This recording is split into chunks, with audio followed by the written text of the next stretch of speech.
Tonight, ladies and gentlemen, we are back in Alabama territory as the superstars of the Canadian eMotorsports Network NASCAR Series enter the round of 12, where the competition will get even tighter and the racing will get ever so closer. Good evening, folks, and welcome aboard another live production for Season 4 of the Canadian eMotorsports Network NASCAR Series on iRacing. We're back at the beast known as Talladega Superspeedway for round 16 of 20, the first race of the round of 12 of the 2023 Earl Ross Cup playoffs. It's the Rampage Coffee Co. 250. Once again, they are back on board sponsoring the Talladega race once again, just like they did back for the first one in June.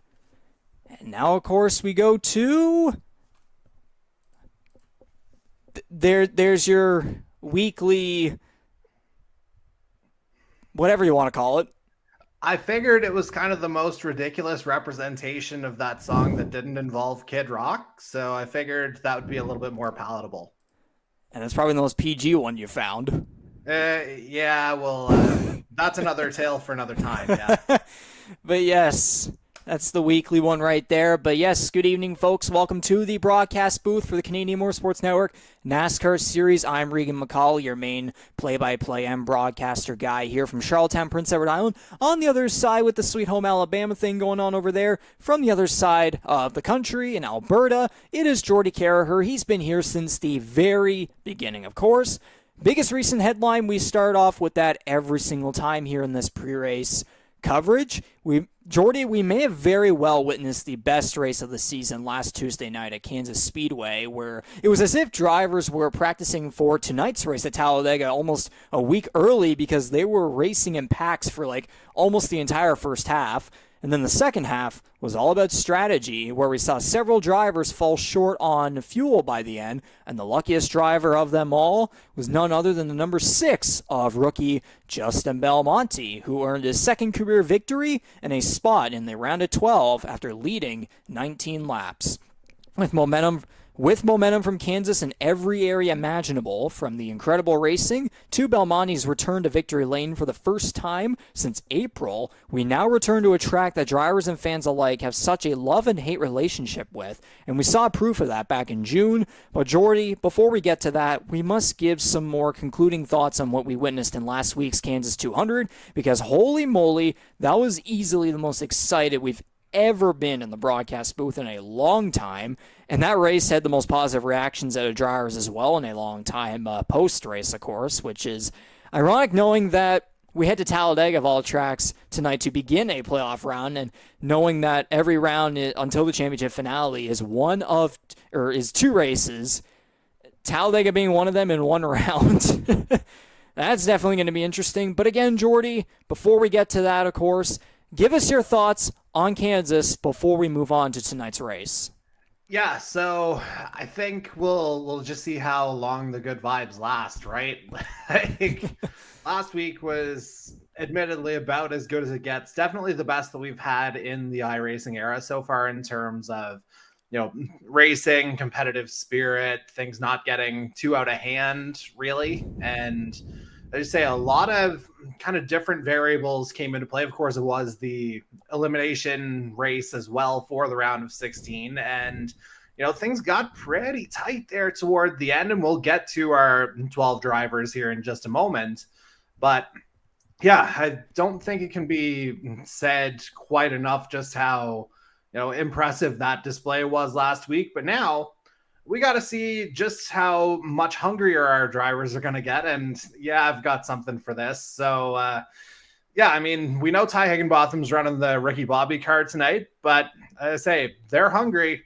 I'm hungrier and contractually obligated. It is a Wonder Bun. So definitely had to do that. And yeah, that's completely legitimate. And yeah, next 5 weeks, I think we're just going to see who's really going to take a big bite, so to speak, out of the rest of the field.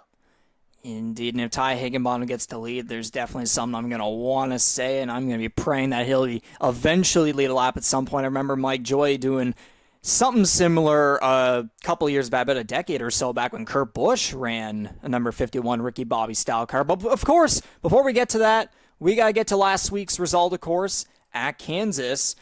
Belmonte's race was like climbing a ladder as he finished third in stage 1, second in stage 2, and he came home first in the final stage for his... Do I keep saying second career victory? It's actually third career.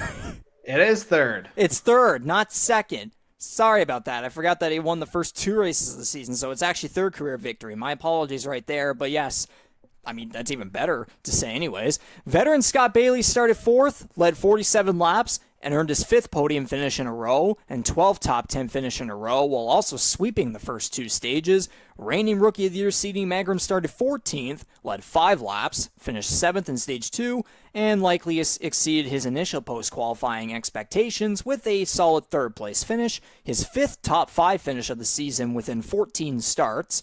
2020 champion Ryan Gibson started 6th, earned 9 stage points, and finished 4th, ending a 4-race streak where he scored 0 top 10 finishes, and the result helped him make the round of 12 by 18 points. Rookie and pole sitter Jared Ireland looked to have his journey to a Kansas sweep off to a good start, especially after leading 56 laps, but he wound up finishing 5th and earning only 12 stage points. Matthew Patak, the Atlanta winner, qualified 17th and finished 6th as the last car on the lead lap to earn his 3rd top 10 finish in a row, solidifying himself around a 12 spot by a very good 35 points.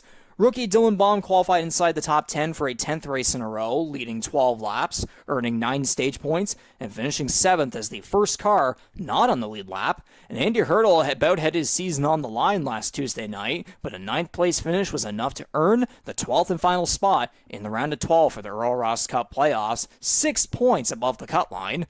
Defending champion Ty Higginbottom and non-playoff driver Mike Marini rounded out the top 10. And Jordy, you can take it away with the rest of the grid as we, of course, have to unveil 4 drivers who, unfortunately, had their championship runs come to an end last Tuesday night.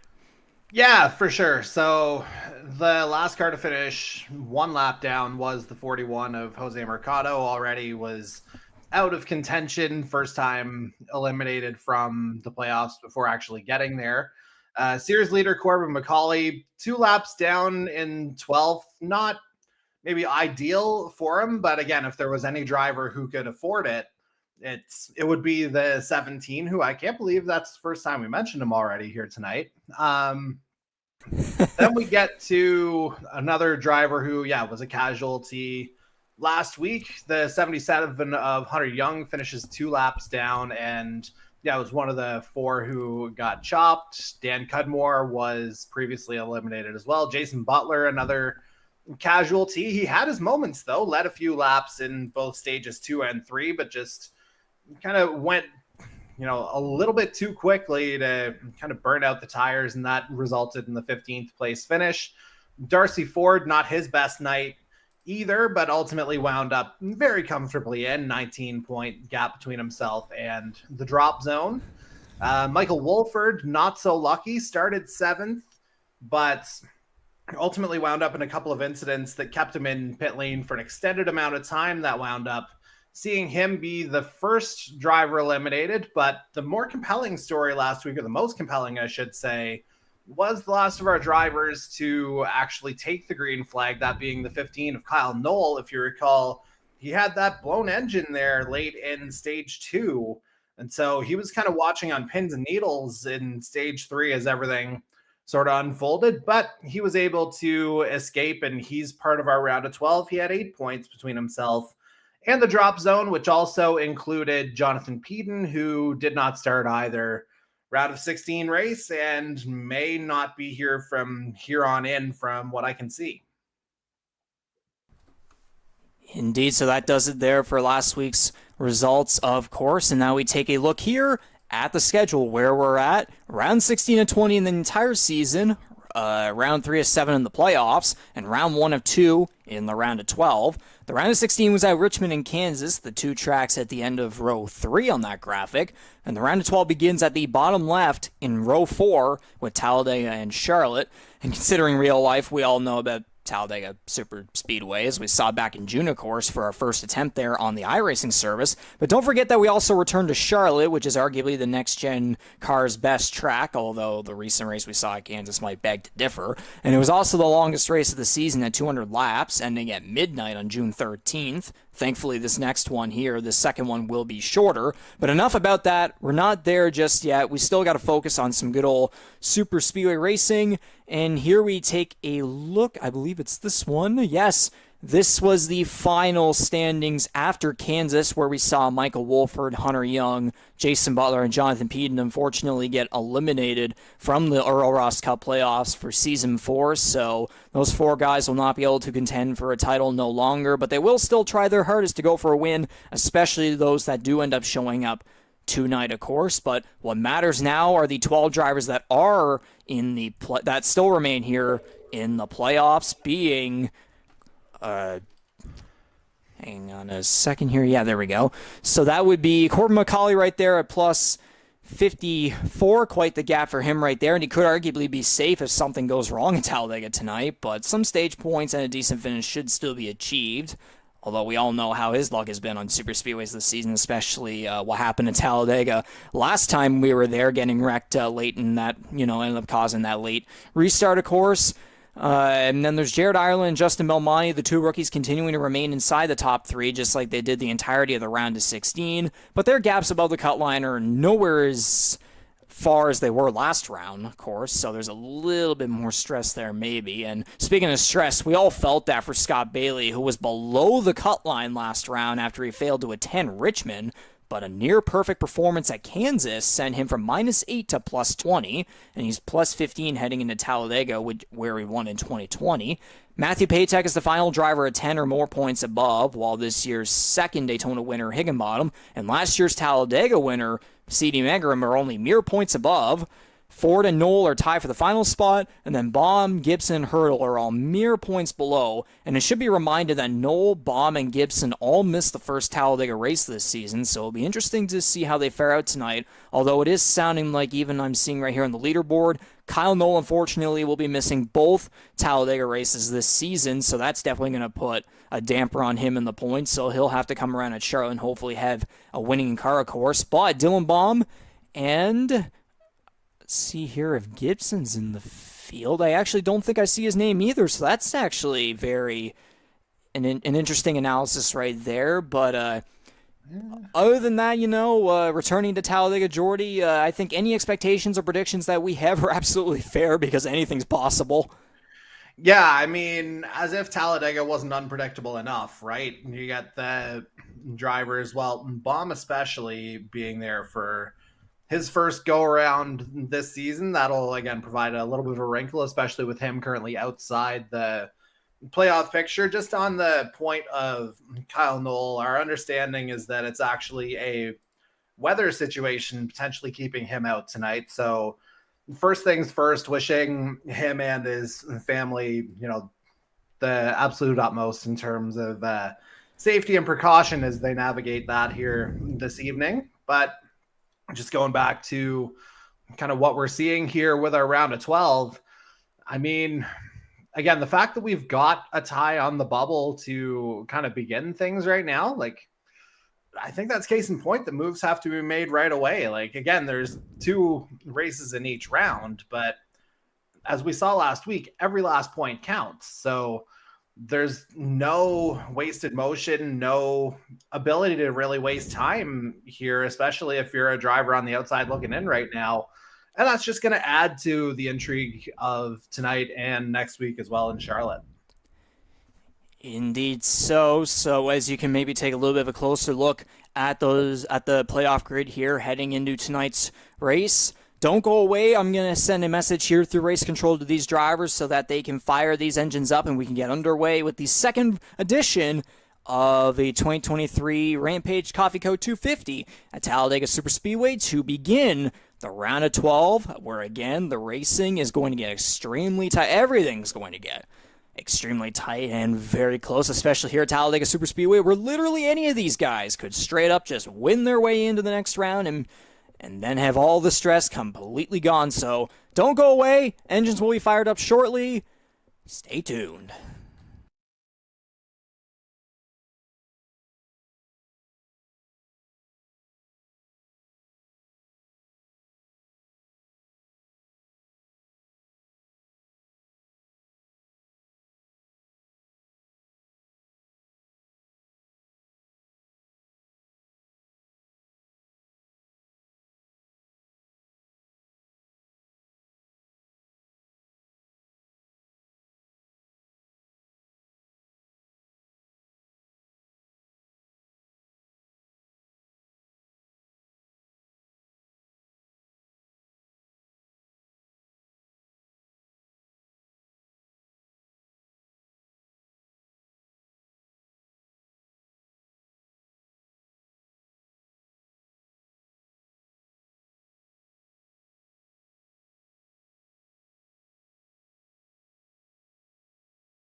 So there you have it right there with the engines fired up, and I am not a fan of the fact that the grid camera is literally right on the pace car. Well, I guess this helps.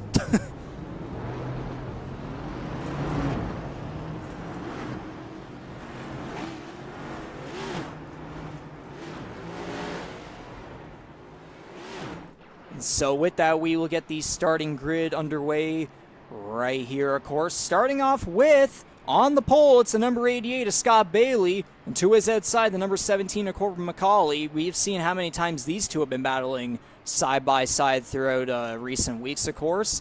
And then moving on to the next row here, we got the number 6 Ford of Justin Belmonte coming off his third career victory at Kansas. He's got momentum coming into this race, and to his side, it's a recent not recent, but just a super speedway winner this year back at Atlanta, the number 21 Chevrolet of Matthew Paytack.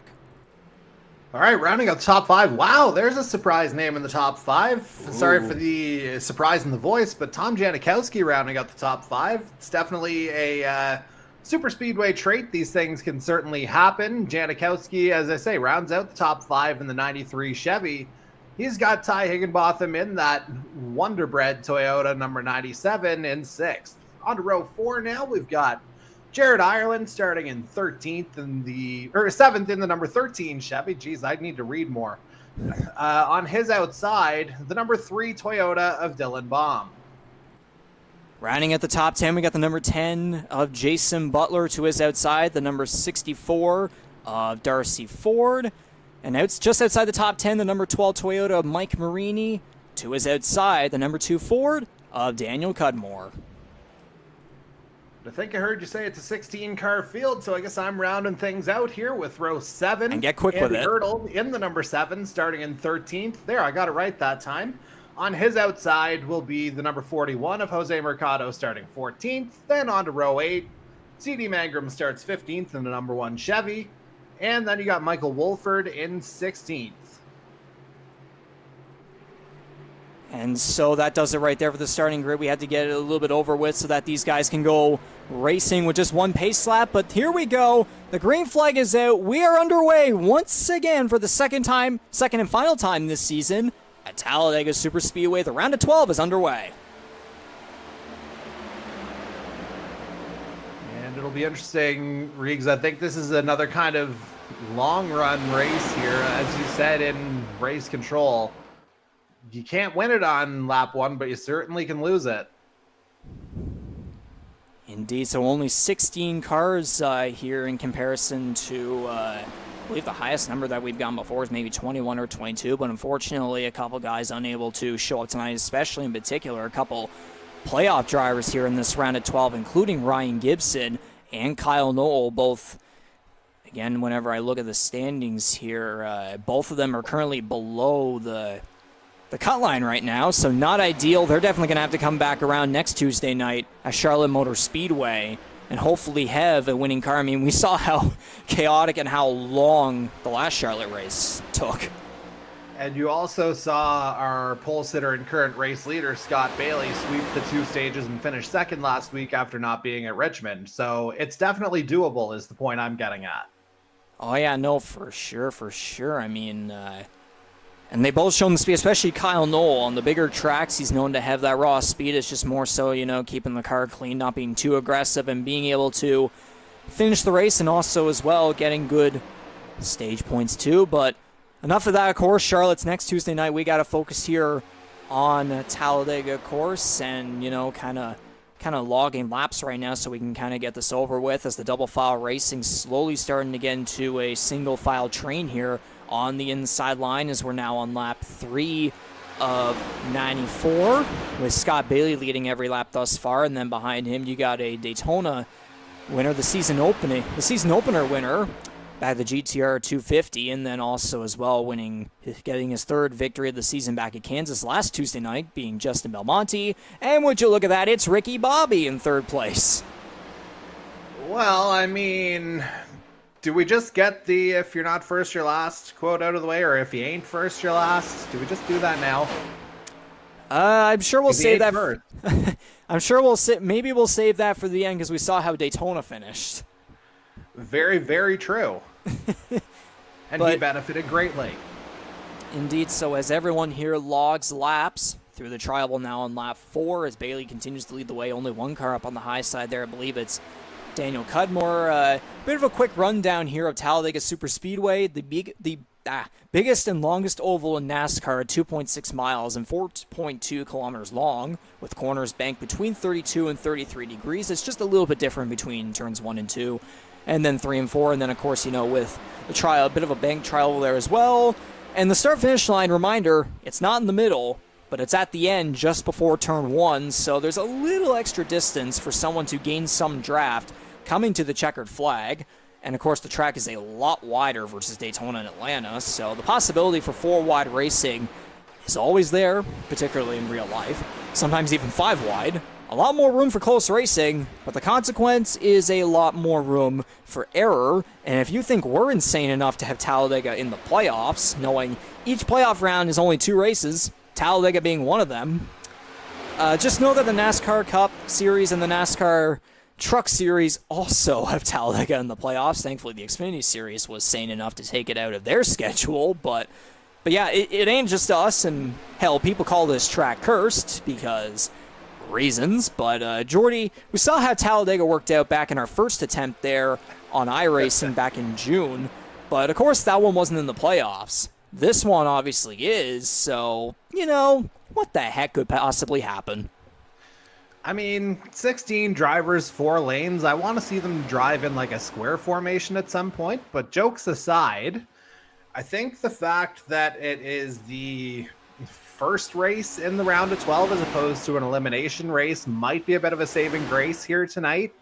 As, there's a little bit more kind of jockeying that can happen, or a little bit more stability, shall we say. And as you mentioned earlier, a win here, that just kind of gives you a golden ticket through Charlotte to the round of 8. If it is a playoff driver who happens to win, there's nothing to say someone outside the playoffs couldn't win. I mean, again, we did see Tom Janikowski jump up into the top 5 in qualifying, and he's holding his own here in 6th in the early going. But yeah, I think guys will be probably a little bit mindful of how things went down at the end of Talladega round 1, shall we say. But again, there's a lot more on the line now, like you said before. So it's going to be very interesting to see how that balance kind of plays out over the course of the evening. Indeed so. So now here on lap 7, Scott Bailey still leading the way. We had a bit of double foul racing right there, but that high line pack starting to fall back just a little bit. But yes, again, talking about, just the storyline back at the first Talladega, or as the first Rampage Coffee Co. 250, was the fact that Hunter Young was able to win his way into the playoffs. Very much an underdog win right there, and another driver getting their first career victory on the Superspeedway, just like Belmonte did back at Daytona, the first race at Daytona, and then Matthew Patak at Atlanta on the new Superspeedway layout, of course. But this time around, remember, Young won his way into the playoffs back in the first race. This second race, if one of these playoff drivers win, they're going to lock themselves into the next round with an easy ticket right there. But, knowing how that finish at Talladega went, also as well at Daytona, it's funny, the first Superspeedway race at Daytona, the season opener, didn't have any of that final lap shenanigans, but then every other race, at Atlanta, and then the return to Daytona again, and also that first Talladega race as well, it had all that, last lap, little late shenanigans and such, and Hunter Young was able to prevail on that in the first Talladega race, and then the second Daytona race we saw Ty Higginbottom make his way through all the carnage. So we're gonna have to wait and see here if we're gonna witness the exact same thing. But the one thing that I'm really hoping for is that, just like that second Daytona race, the regular season finale, of course, I'm just really hoping that everyone can survive until the end, and everyone waits until the end to strike. Although at the same time, too, because of that, the more cars you have at the end and the more it gives more opportunity for carnage there, and at the same time, it might cause some emotions to reign, because that's a whole freaking field that could get together, and highlighting it a little bit. Jostling around right there as Darcy Ford leads the way. Bailey's still leading the way here on lap 9 of 94. Let it be a reminder that these stage counts are 30, 30, and 34. It's the exact same as the first Talladega race. So 94 laps, as you see there on the ticker. But again, the only difference is the first race wasn't in the playoffs. Second one is. There's going to be a lot more emotions, a lot more competition. And I was thinking of another term, but it could not come to my mind. Yeah, well, I've been thinking a little bit here about everything you just kind of referenced in, kind of talking about all the potential for carnage. Really, the only place you're truly safe is at the head of the field, where Scott Bailey has been from the moment the green flag dropped. Notably, Corbin McCauley not really making a move up the field just yet. Again, it's a matter of where you finish, absolutely, in this case, but a little bit strange to not see him kind of picking his way up the field just yet. You did allude to the fact that super speedways maybe haven't been his best track type here in iRacing, but that's not to say he's been bad on them by any stretch. He's actually been still quite good and consistent, but again, just a little bit strange to see him a little bit further down the board here in the early going. I mean, yeah, it's been a case of, he's got that speed, and we remember he finished second back in the first Daytona race, and then at the, the one-off, or whatever you call it, the Atlanta race, he was also right up there, but then he and Scott Bailey got together, coming to the line, final corner, final lap, and then that first Talladega race, of course, we saw him in second. I believe it was also behind Bailey that time as well. And, C.D. Mangrum gets a really good draft. I believe it was with 3 laps to go, coming through turns 3 and 4. McCauley goes up to try and, help Mangrum, give him that push right there. But it went completely wrong, and he went head on to the outside wall. And, again, that was the first race with the faster pairs being taken away. So that right there immediately eliminated him from contention for the win, of course. And then back at the second Daytona race, the regular season finale, he was up there. He qualified. I think he was like 15th or something, somewhere in that area on that last restart. And he was in the run right there for, I believe it might have been second, maybe even the win. But no, they wrecked in turns 3 and 4 as per usual, with every super speedway in the final corners on the final lap. But, he's just kind of trying to keep it a little bit conservative right here, holding on in 7th, and should point out right here, it's only it's a 12-car pack up right here, because Daniel Cudmore is leading the way of this second pack back here with Michael Wolford, Jason Butler, and then C.D. Mangrum right there in last. Mangrum won Talladega last year in the one and only race we did there, which was not in the playoffs, as a matter of fact. Every race in history except for last year has been in the playoffs. Last year was the regular season finale, and he was able to get the job done right there. So the reigning Rookie of the Year, remembering that the first Talladega race this year, he had the speed, and there, that pack was coming down the back straight away. I mentioned the contact with McCauley, of course, and then the aggressiveness continued on the back straightaway on the final lap in that pack, where just getting really close with everyone, trying with all his might to keep his position and to make his way up. But, of course, there was contact into turn 3, and the rest is history. So he's looking to up his super speedway luck as well, just like McCauley. He's got that speed, but right now he's just trying to stay more towards the back, just hoping to stay out of trouble. And maybe there might be some strategies that we might see with some green flag pit windows. Yeah, it's a little bit curious to see Mangrum here hanging right at the very back, given that literally every other playoff driver in tonight's field is in that kind of first pack of 12 that you were alluding to before, especially the fact that Mangrum, he's not exactly in the safest of spots coming in to the round of 12. He's only got a couple of points between himself and that cut line, obviously helped a little bit by Kyle Knoll and Ryan Gibson not being on track tonight.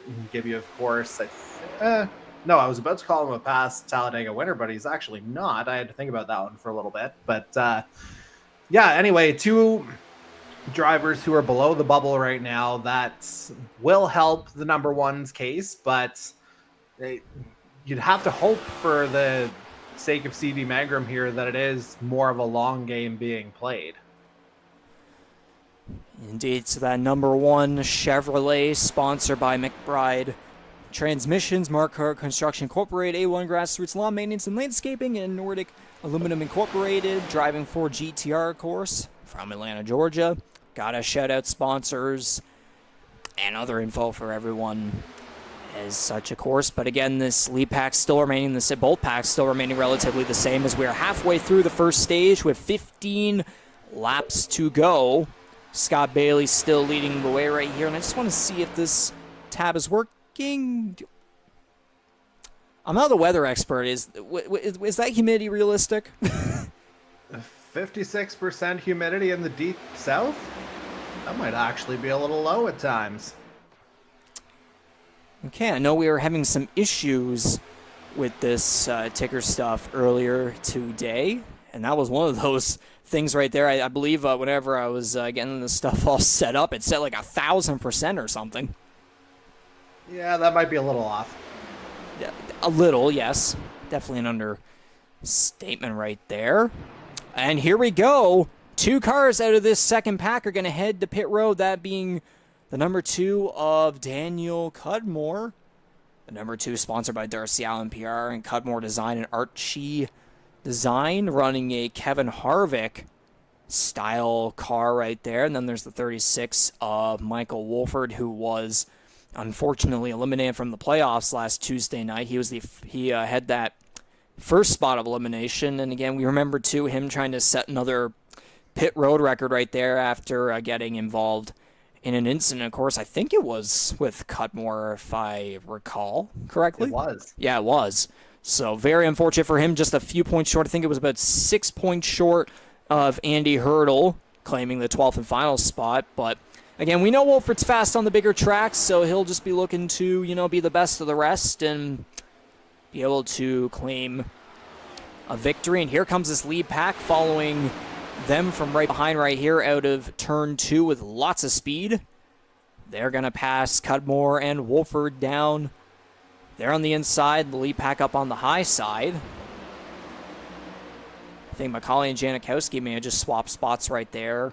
That would be for 6, but yeah, very nice to see the number 93 Coca-Cola Chevrolet qualifying up front here. Based on the statistics that I get from Janikowski thus far, he's only got 7 starts this season. Unfortunately, also has 3 DNFs, but this guy hasn't, as of course we got cars pitting right here, and there's a little bit of contact with Bailey and McCauley right there, but Janikowski hasn't qualified or finished in the top 10 yet, so this could be right here. This could be the, that little bit of a poor streak coming to an end. I mean, we have to remember the only 2 super speedways that he's been able to attend are both Daytona races this year, and he unfortunately disconnected from both of them. So hopefully he's looking to find a little bit more luck and speed here as everyone in this pack right here comes off at pit road, and I believe Janikowski decided to give the pace car a little bit of a quote-unquote tap right there. Yeah, by the looks of it here, it looks like we had 4 cars that stayed out for another lap. They would be your top 4 on track at the moment, of course. Justin Belmonte, Ty Higginbotham, Jose Mercado, and Mike Marini. And right on cue, here they come. So that's Belmonte, Higginbotham, Mercado, and Marini on pit road now here on lap 19 of 94. On the leaderboard, Belmonte is shown to be leading the way.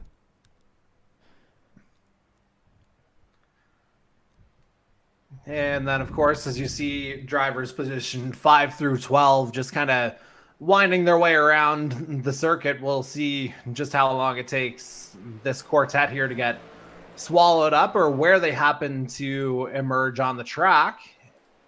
And again, one of them being Ty Higginbotham, of course, defending Earl Ross Cup champion and a resident meteorologist, which gives me a good opportunity to inform you that presently humidity in Alabama, 59%, so very realistic. Good to know right there, as those guys that were recently on pit road come back onto the track to try and join this 4-car pack of Bailey, McCauley, Ireland, and Baum.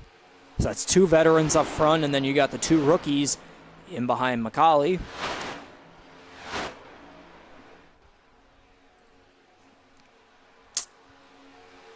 Yeah, it looks like this 4-pack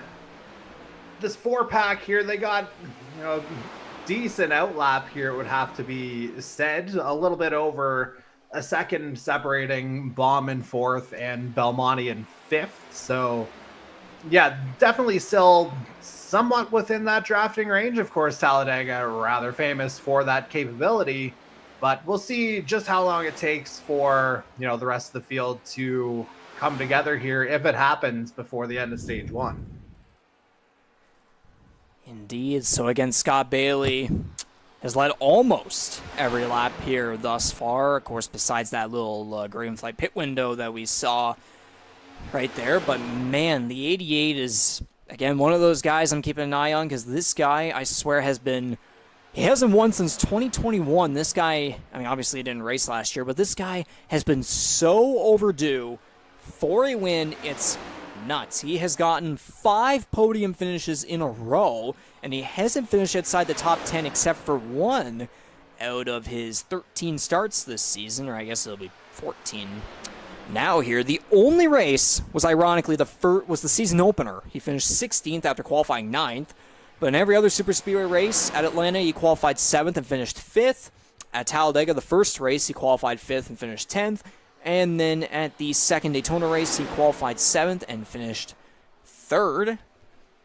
So, again, this guy's always been up front on the bigger tracks, but he still hasn't been able to visit victory lane yet. I mean, the guy has been crazy with podium finishes and even a couple of runner-ups, especially back at Kansas, just behind Justin Belmonte by about a second or two, I think it was, something like that. But, I mean, I'm sure you can attest to that with the 88 Bailey, knowing what you've experienced with him in the past.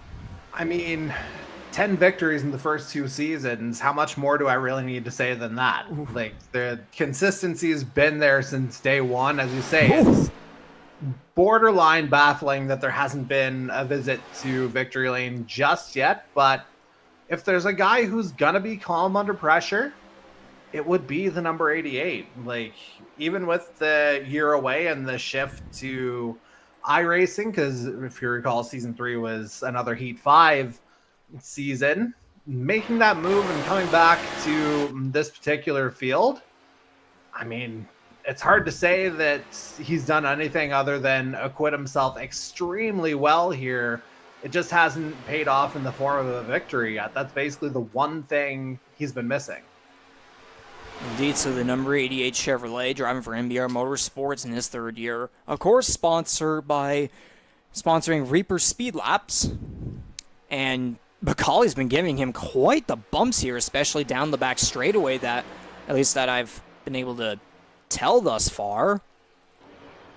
And oh my goodness, a lot of close racing and jostling right there. Is, again, I was going to just say here, this second pack looks to be catching this front pack just a little bit here. They're just entering the trial. Well, now they're just entering the trial, actually. So they're going to hit the start-finish line now.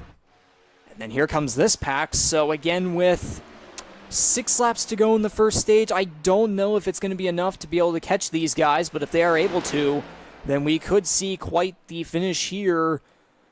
And again, too, at a track like this, stage points are integral, especially knowing we only have 12 drivers remaining, and for how much parity, how competitive the round of 12 grid is, which I'm still going to keep saying it. I'm honestly scared for the round of 8 whenever that comes around, whenever we get to Las Vegas and Auto Club, of course.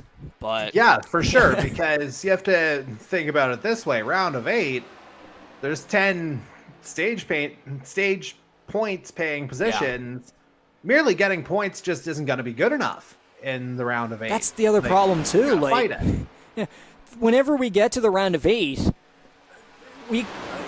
it'll likely be a case, unless Macaulay decides to come in and be Max Verstappen quite literally, but we could straight up see, it's probably most realistic that we're going to get 2 of those final 4 spots are going to be won by 2 separate drivers, and then those other 2 spots are going to be between 6 other drivers fighting for as many points as possible.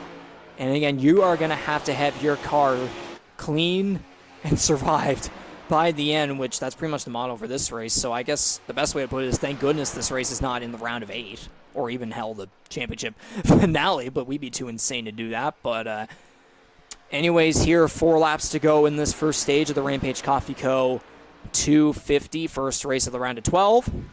5 seconds or so separating between the leader, or I would say it's pretty much 5 seconds between this front pack and the second pack, which is right now being led by Darcy Ford's number 64 Wing Snob Chevrolet. He's also been very fast on the big tracks this season. He's been on a terrific streak as of recently, besides an unfortunate result back at Kansas last Tuesday night. But besides that, if you were not to count last week, he's been on a roll after quite literally being on the opposite end for a while earlier in the season. There's a previous Superspeedway winner this season from Atlanta, Matthew Patak, claiming his first career victory there. There's the 7 of Andy Hurdle, who as we mentioned in the pre-race show, he barely squeezed into the round of 12. And we know he is very fast as well on these super speedways. There's the defending champion Ty Higginbottom, and of course it's Ricky Bobby in 8th place in the Wonder Boy Toyota right there. And then of course you got Justin Belmonte right in behind them. There's the 3rd pack right here between non-playoff drivers. That's Mike Marini, Jose Mercado, and Tom Janikowski.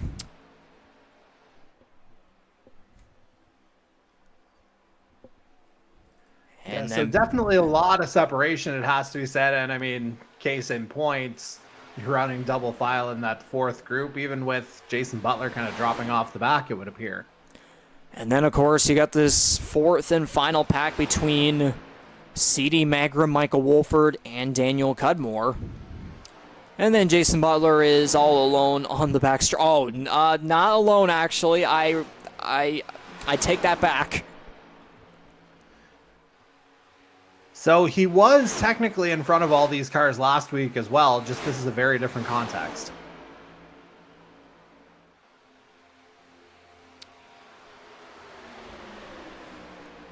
So Butler is going to let this lead pack come by right here as they're going to come to the white flag for this first stage. Again, it's a 4-car pack here, might become 5 if Butler is able to draft in behind Baum. And we got some jostling back here for the 6th spot. Again, all 4 of these guys are in the round of 12, so again, that little extra stage point is going to be absolutely crucial for these guys, and I would say the same thing right here. If any of these go, there's a little bit of contact right there as McCauley gets really aggressive behind Bailey. All 4 of them are very loose down the back straightaway. Well, I was going to say, I think a similar fate may have befallen Darcy Ford here. Look at that gap. He's not in that secondary group anymore. Okay, maybe something happened with Ford. We will check back on that as they will come to the line. Is McCauley trying to find some speed on the high side to side draft Bailey for those extra points. They're going to come to the line. I think McCauley was able to get that one. Yeah, it was neck and here neck comes right that there at the very end. There comes that final pack, and we'll see right here is Darcy Ford and Mike Marini. We'll come around to the checkered flag. The green checkered flag, at least. And hopefully the automatic caution comes out. Yes, it does. Thank goodness. We had issues with that last time. And thus, there is the stage yellow. And so Corbin McCauley taking the first stage here at Talladega.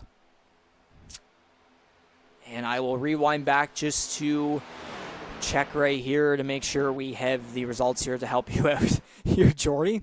I was going to say, I am not touching a thing yet. So, that means it'll be McCauley. Clear. Yeah, so McCauley, Bailey, Baum, and Ireland. And then back Baum here, might have even gotten second. maybe Higginbottom, Belmonte, and then I think Patak about barely got it right there.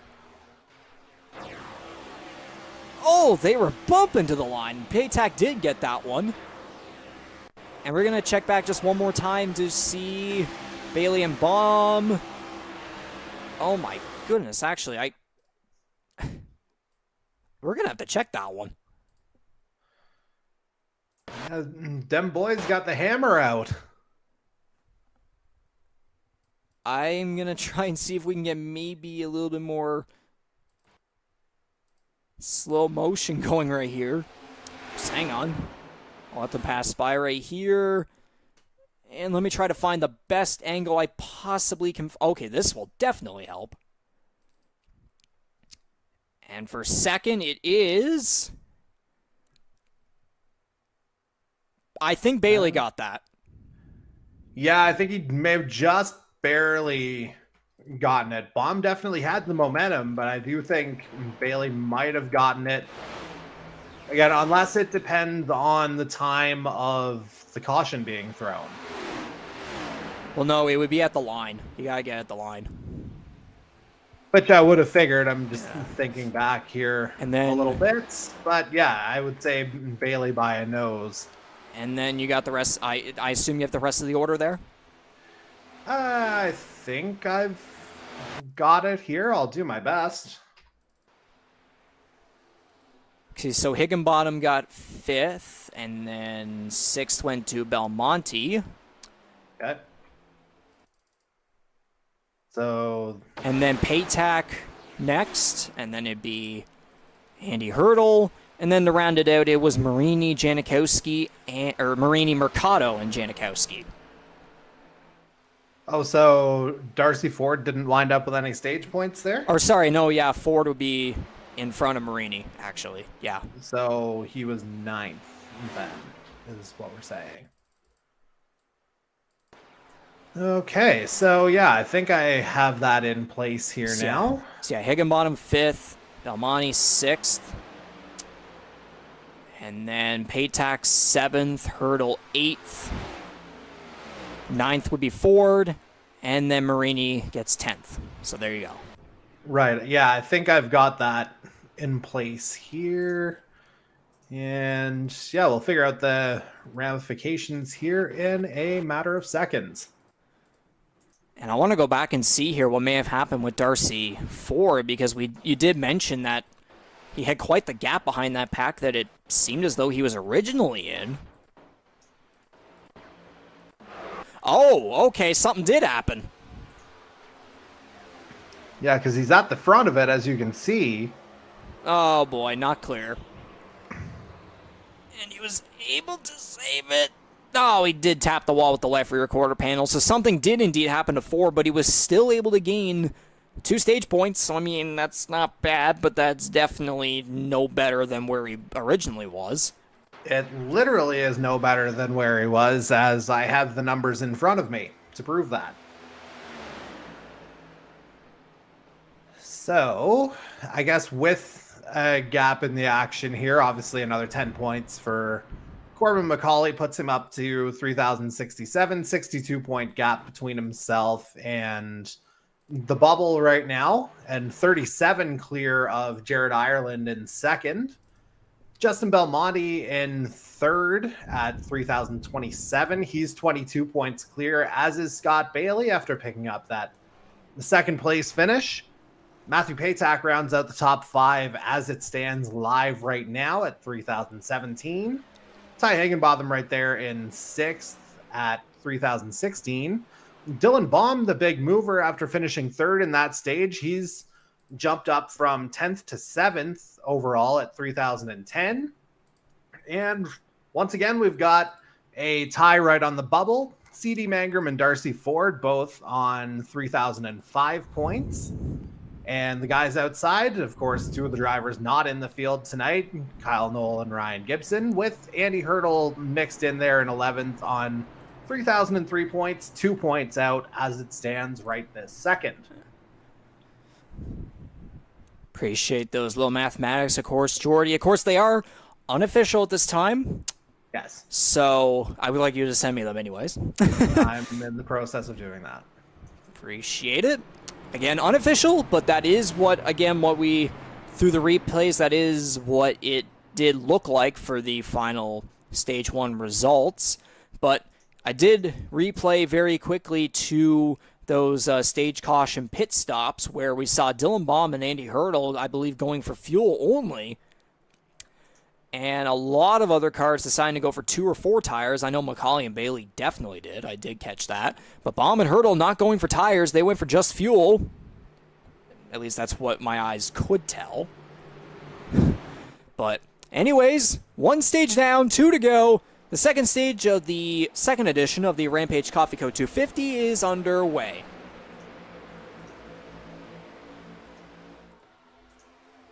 And there are your numbers in the background.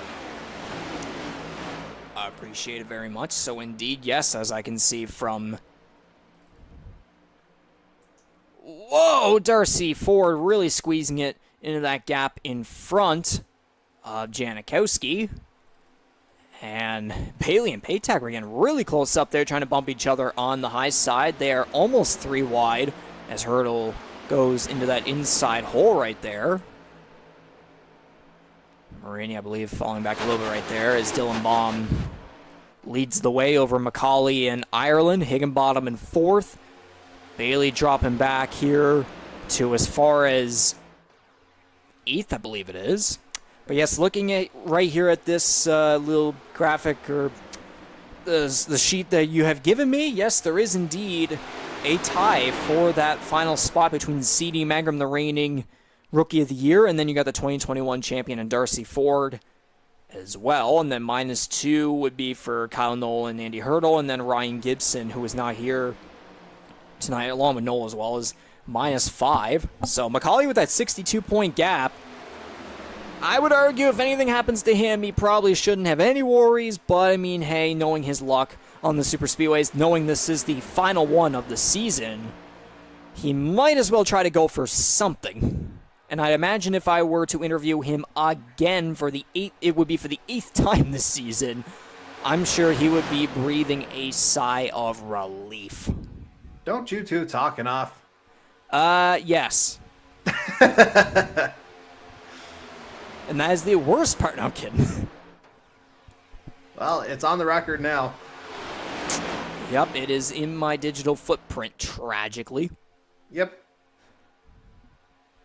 A little bit of jostling here as this, somewhat double file pack goes down the back straightaway with the rookie Dylan Baum leading the way and judging by his statistics thus far this season. Again, this guy's been crazy with poles. He and Macaulay are the only 2 drivers this season with more than 2 poles. Macaulay has 7, Baum has 4. I believe 2 of them might be on super speedways, maybe 1. Daytona and Atlanta, I got it right in front of me. Okay, yes, so that would be... Yeah, and he got the Daytona one, right? The first one. Yeah, that's what I'm saying. Yeah. And then Charlotte for his 3rd, and then we rounded out with Texas.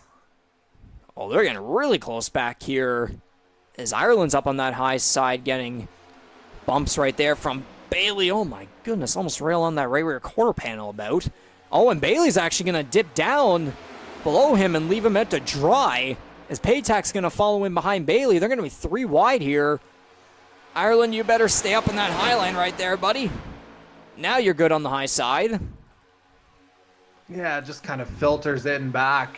Again, relatively safely so far, it has to be said. But find some wood very quickly. If you want another fun fact, with Dylan Baum leading the way, before tonight, he had 69 laps led. Nice. So, yeah, again, this Baum's got average start of 5.56, average finish of 9.56. I mean, he's been great with qualifying. The results have been a little up and down. A few disconnections in there as well. Yes, through 14 starts, there are 4 DNFs. Of course, in the round of 16, he disconnected at Richmond with a 15th place finish, and then qualified 3rd at Kansas last Tuesday night and finished 7th, so he was able to have enough points to make his way in. Finished 2nd at the regular season finale back at Daytona after qualifying 3rd, so again, this guy is very fast on the big tracks. It's just a matter of can he... that aggressiveness, is it able to, give him good luck by the end, is able to have that car survive by the end. So, again, it's been kind of him and Kyle Knoll both being those little too aggressive rookies right there, which is no shame in that whatsoever. You're going to have aggressive drivers, and I mean, that's what we need. We got to have, that parity throughout the field. Of course, unfortunately, Baum was not at the first Talladega race due to a suspension, but he is here now in his first race at Talladega this season, leading the way, so I guess you could argue redemption or resurgence or adversity, whatever term you could use, but either way, no need to talk about that stuff. He's leading the way, that's what matters, and yes, unfortunately, he does have more than 69 laps led now. Well, I'm sure he'd be content if he could wind up, well, I guess mathematically he can't wind up with that number of laps led tonight because we've got less than that remaining. But if he's able to get close to that, I'm sure he'll be very happy, especially if he's leading the last one. And that's what will matter the most, especially for the 12 playoff drivers here. There's a little bit more close racing right here as it's 3 cars single file, the top 3, and then Mercado and Bailey are side by side right there. Mercado running a Davey Allison style number 41 Havoline Ford. Very close angle right here. These cars coming through. As we're now on lap 42 of 94. 5 cars right there on the high side. Everyone else on the inside. Jason Butler kind of just staying back there waiting for something to happen. I mean, not the worst idea in the world, just as long as he doesn't get collected in it himself, essentially, is the line of thought there. And Wolfer just tapped the wall right there, coming down the back straightaway. Again, everyone in front of him really jostling back and forth. So no surprise right there, his vision may have been a little bit screwed up. But this high side pack train starting to slowly fall back right here, as now we have 3, 4, 5, 6, I believe that's 7 cars single file on the inside.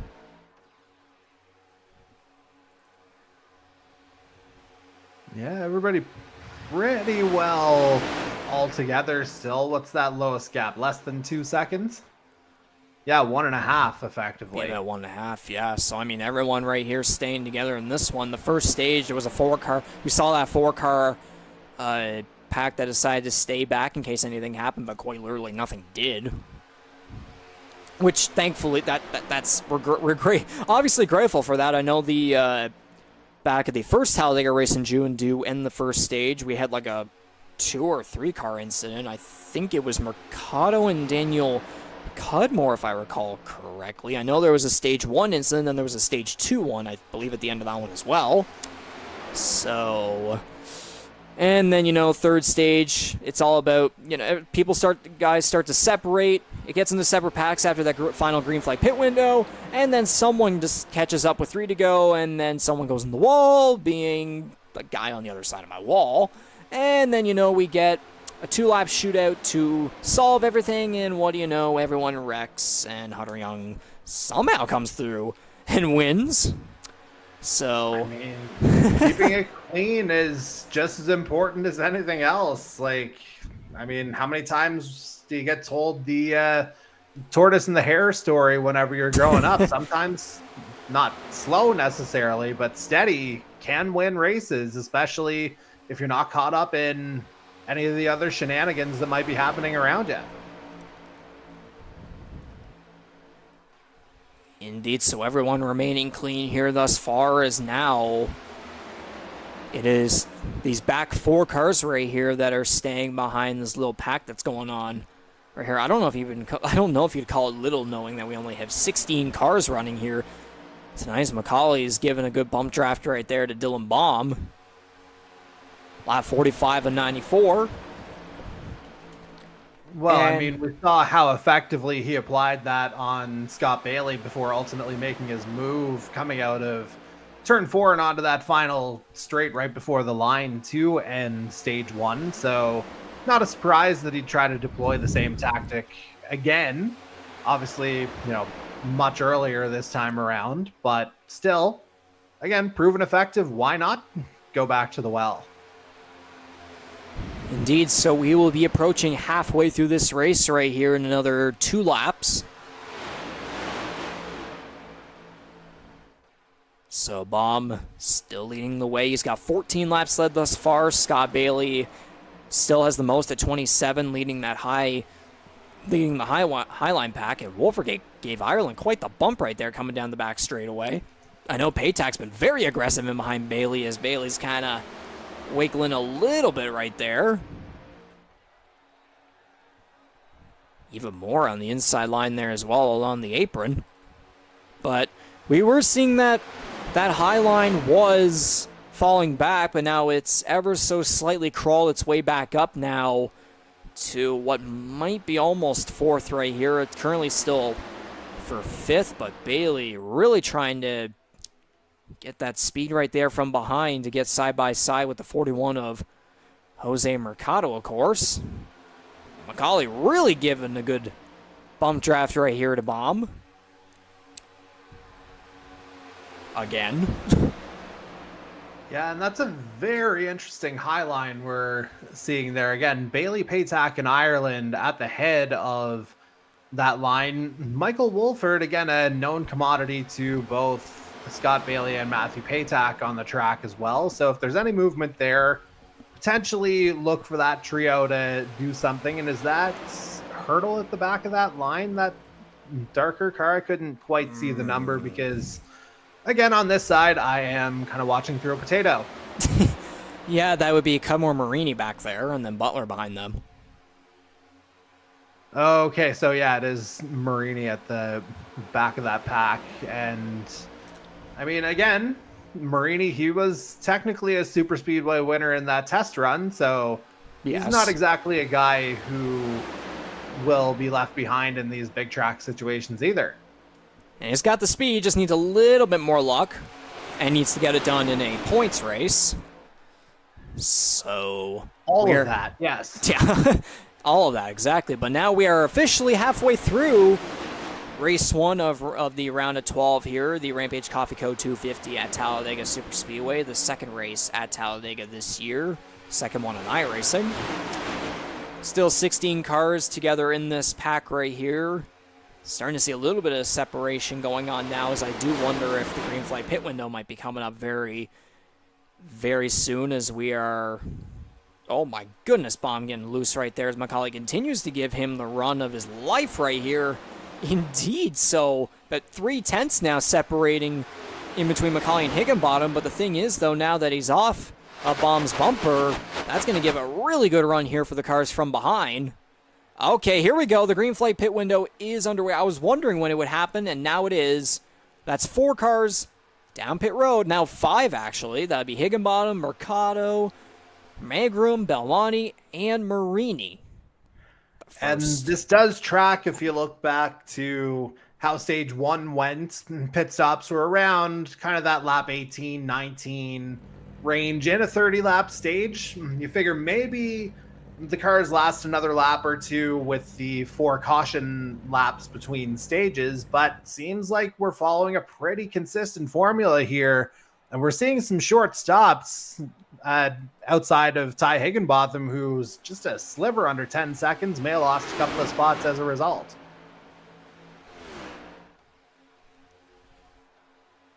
So none of the cars from this pack heading down pit road just yet.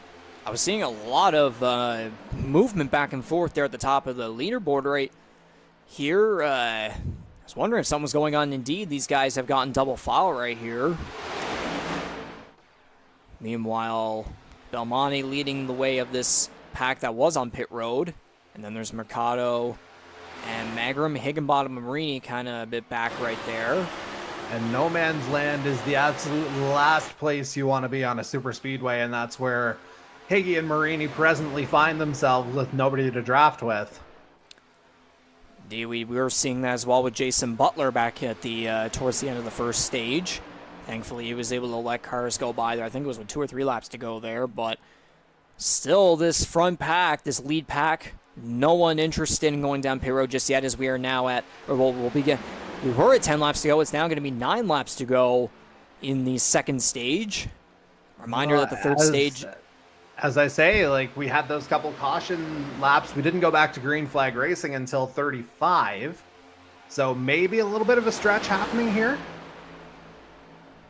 Oh, yeah, perhaps that would be likely the case. But, yeah, again, a reminder, first two stages, 30 laps. The third one is 34, so it's only 4 laps longer, but quite literally you could argue that it might be down to 30 because of the caution laps that will go through anyways, so you could just argue that it'll be 30, 30, 30 anyways, or 30, and then the second stage would have been lower, as what Jordy was saying right there, is this lead pack, everyone coming down pit road. Macaulay he locked up the front tires right there with some smoke. Hopefully not a penalty right there. We do recall him, I think he got 2 penalties within that one pit window or whatever it was back at Kansas last Tuesday night, I believe. Just last week, yeah. Yeah, someone was telling me that. Stopped for, 1:10, I believe? Yeah, it was 1:10. So not ideal whatsoever right there. I'll tell you what's ideal, though. That 6.4 second stop from Scott Bailey. And why do you think he's still in his pit box? Well, I mean, given the smoke happened after the line and the pylons, I'll give you one guess. Yep. He did get a speeding penalty at the entrance of pit road. So that's 2 weeks in a row right there where he's going to be penalized for speeding. So indeed, the smoke coming after the pit entry line. Very unfortunate here for the 17, who shouldn't worry too much about playoff points, I would think. But no, definitely not. But still, he wants to run well and have some luck on the super speedways, of course. But he did pick up a bonus point for round of 8. Yes. Already with the stage win tonight, so it's not a completely lost cause. Indeed, so that definitely does help right there. Every playoff point, every stage point, whatever it is, every point matters from here on out, especially in the round of 8. Knowing what we'll have to, it's only 2 races to determine 4 drivers for Homestead Miami Speedway. But anyways, with all that said and done, leading the way right now is Justin Belmonte. So actually, as a matter of fact, that first pack that came down pit road actually did the strategy correct, at least from what we can tell right now. Although this other pack, Bailey and Ireland, the 2-car tandem right there, looks as though they're catching up. Or maybe they're not, actually. I kind of look at the interval and see if it does make any changes here. But Ireland's definitely going to have to give Bailey more of a push here. Again, that's a 2-car tandem versus a 3-car pack right here, as Belmonte looks to earn, again, another stage victory. Do you have a count on how many he has this season? For Belmonte? Yeah. Well, I can go back to... Let's see. So I have him... regular season anyway, with 4 stage victories, and let's just see, no stage victories in the round of 16, so we'll call it 4, looking for 5. All right, then still no stage win here in the playoffs. He got multiple in the regular season, so again, 3 race victories and then 4 stage victories. Again, 1 race victory in the playoffs, but none yet for the stages. Or I guess you could argue it with the 3rd stage, but we're not going to get into that because that's not one bit accurate anyways.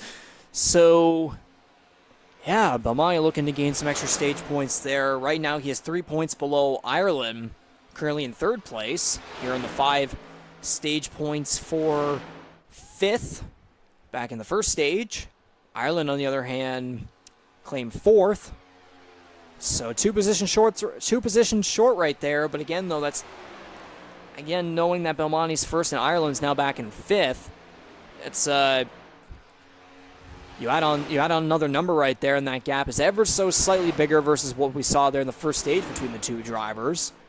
So that can only mean that Belmonte could potentially maybe be in a tie with him, or maybe even be above him. But again, we'll have to wait and see. These 2 guys, Bailey and Ireland, are not one. Yeah, again, that's 2 cars versus a 3-car pack right here. There's no way in heck they're going to catch up. But then you got a 3-car pack behind them in Paytack, Ford, and Hurdle. That is 6th through 8th. Wolford, Baum, and Janikowski are in a pack right here, 9th through 11th.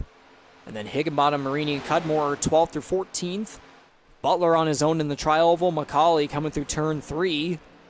And there comes the leap. We had the same situation as Butler, and now it's with McCauley. Jeez.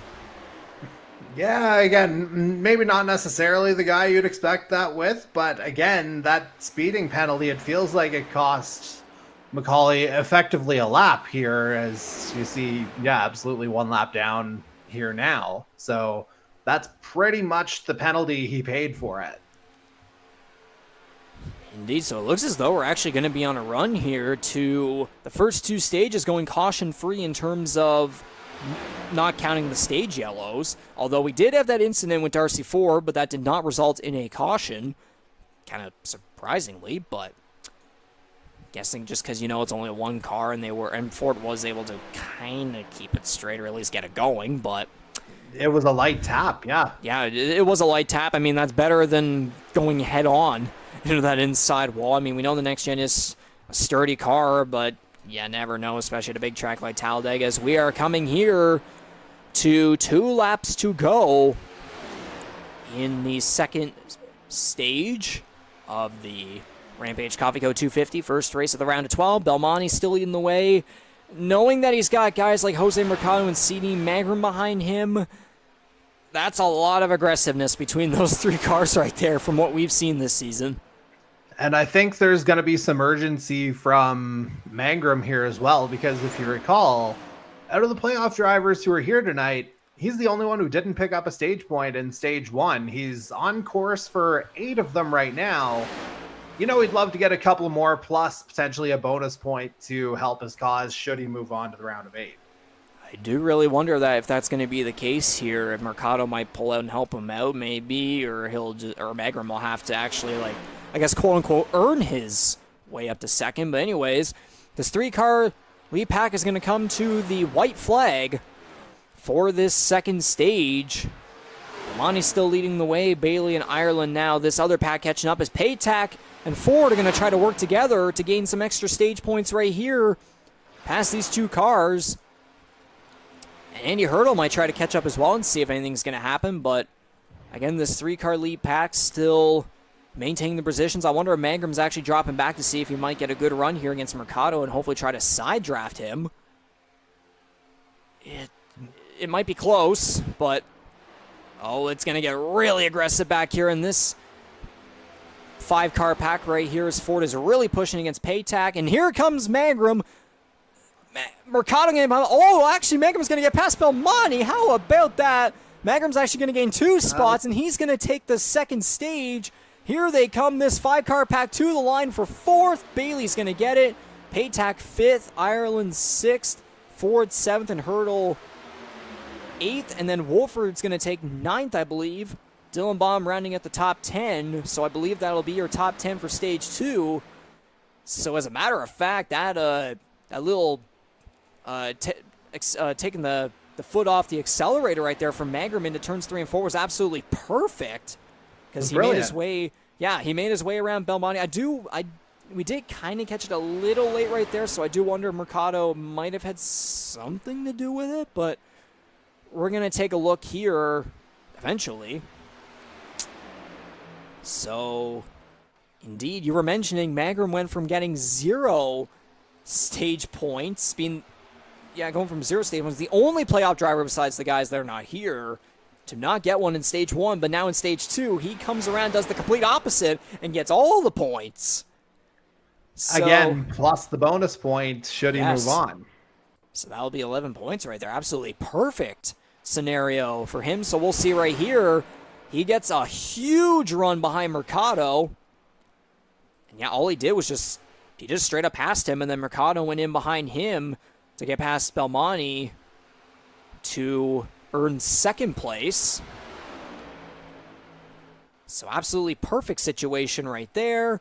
And then, of course, we get coming to the line. I imagine you probably would have that order right there already. Well, I'm just going to go back on the stream to make absolutely sure I've got it. I will absolutely help you out right here anyways. Thank you very much. So, that's base. Ford barely beat Hurdle there. Jeez. Okay, so that's 4, 5, 6, 7, 8 we're seeing. And then Wolford and Baum and Janikowski. So Baum grabs the last of the stage points. That would be correct. Okay, so we had... Yeah, we'll just make absolutely sure we've got this. I'm just going to watch that last pack in. So if I'm correct here, that'd be Ireland 6th, Ford 7th, Hurdle 8th. Do I have that right? That, I believe, would be correct, yes. All unofficial, of course. You can look back on the stream all you want. So, yeah, I guess what I'm saying is please don't shoot the messenger. Exactly. So Scott Bailey, the first one up pit road. I'm going to take one more look here from a... Okay, there we go. So it looks as though most cars went for tires on that one. I do wonder if Hurdle might have been a different story. Maybe there, maybe even Wolford. But again, we saw Baum and Hurdle. Those two guys did not take tires during the first stage caution. But maybe this time around they did, maybe 2 or 4. So I'm pretty sure everyone did. But anyways, though, it's a super speedway. It's Talladega Superspeedway. I don't think the tires will fully matter. Again, I say fully. They definitely do matter, I guess, partially. But again, anything matters. And yes, to reassure myself, that is not Doritos on the side of Hurdle's car. yeah, no, Doralton Ventures, Regan, come on. Yeah. Yeah, no, wasn't letting you off the hook for that one at that point. But now the lesson is learned. That's the main thing. Exactly. So I'm sure we'll get one more pace lap here before we go green for the third and final stage. And I am going to go take a quick bathroom break. Jordy, if you want to say anything, you go right on ahead. Well, while you do that, usually bathroom breaks are good times to go over some of the numbers, which I do have, and I'll be able to kind of send Regan in the background here. But yeah, we're coming up on, it'll be, as mentioned earlier, probably 30 laps of green flag racing. Yeah, you can see the pace car lights are off. So a little bit of an update here in terms of your overall standings. Again, Corbin McCauley, no points in that stage, but he's effectively locked in here now, or pretty close to it. 58-point gap between himself and the bubble right now. Jared Ireland and Justin Belmonte now deadlocked on 3,035 points. Scott Bailey just 1 point back of them in fourth. Matthew Paytack rounds out the top 5 as it stands right now. He's 14 points safe, but 11 points back of his buddy Scott Bailey there in fourth. Ty Higginbotham remains in sixth after not picking up any stage points that last time. CD Mangrum, of course, the big winner with the 10 points in stage 2. And that moves him up to 7th overall here on 3,015 points. He was actually on the bubble in the last stage, but now he's got himself a little bit of breathing room. 6-point gap. Dylan Baum is the last driver who would be moving on to the round of 8 if things were to end right now. He's on 3,011 points. He is 2 points clear of Darcy Ford right now, who's 9th. And then Andy Hurdle, 10th, 5 points back of Dylan Baum for that final round of 8 spot. And then, of course, you've got Kyle Knoll and Ryan Gibson, neither driver here tonight, so they occupy 11th and 12th. They got a lot of work to do, but we've got a lot of work to do here as I briefly kind of went back into my lead commentator role from the last 3 seasons.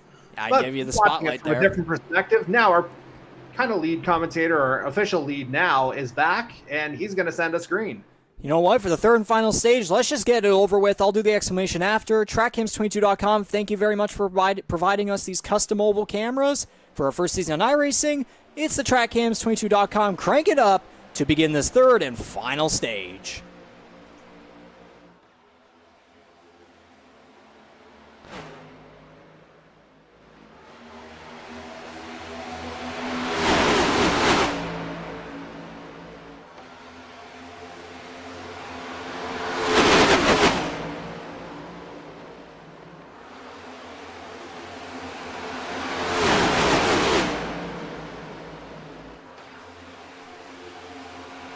Well, did it? And as we were trying to get that underway right there, things happen. So that is trouble 43 of Dylan Baum. I think he was the only one that was involved in something right there. So we're going to have to look back and see how, okay, it was only him. They were in 3 wide right here. They were really jostling here. Oh, they were just stacking up, and then Baum gets turned by Magrum into the inside wall. So again, we take another look. It was just a really big stack up and then just not clear. I mean, these things happen on restarts. Sometimes, how many times have we seen it? But again, it's our first. Is it actually a caution? I didn't see the board. No, it's no, that was no caution. Okay, so that's happened a couple of times this year where maybe you kind of wonder about that. But again, just the one car involved. And yeah, unfortunately for Dylan Baum, he's spun around. He's going to be hoping for an actual caution to get caught up. Otherwise, you look at that gap, everyone else is within a second of each other. Dylan Baum's in no man's land right now. Indeed. So I think, you know what, let's just return back to it because it was so short-lived, and I'm not even surprised that it was short-lived because they were really getting tight right there through turns 1 and 2. So we'll try this one more time. TrackCams22.com, crank it up. Take 2.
And so with that, that was the TrackHams22.com crank it up right there. We thank TrackHams22.com.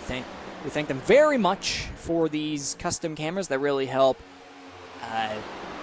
emphasize and really enhance our these professional broadcasts that we put on every single Tuesday night for the Canadian Motorsports Network, especially here in Season 4 for the NASCAR Series on iRacing. So we appreciate them very much, and we look forward to continuing using their cameras, especially into the Dart Series that will be coming around in the fall, another season of American open wheel racing.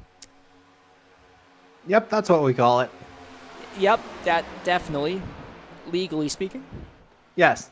And would you look at that? We got Corbin McCauley right back up here at the front after having that pit road penalty. It's as if it didn't matter one bit. He and Jose Mercado are battling side by side. And Jordy, as you were talking to me there under the crank it up, yeah, we have almost identical lines here. Oh, jeez!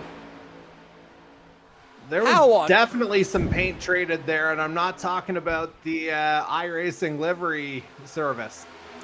Marini and Mercado with contact right there through the tri-oval. That was very aggressive side drafting right there. I'll even go as far as to saying I'm not even surprised in a way, but at the same time, that was shockingly close. But from about third onward right now, looking like it's, again, as you were saying to me, identical lines. Meanwhile, you have McCauley now leading the way. Again, that penalty, it's as if it never mattered. And then in his rearview mirror, you got Jose Mercado, which I wonder what he's thinking right now. Well, I mean, you have to think in McCauley's case, he would have been the only one to finish stage 2 a lap down. So by default, there was no other lucky dog option. So he was clearly going to get back to the pack within that second stage break, so to speak, or stage caution.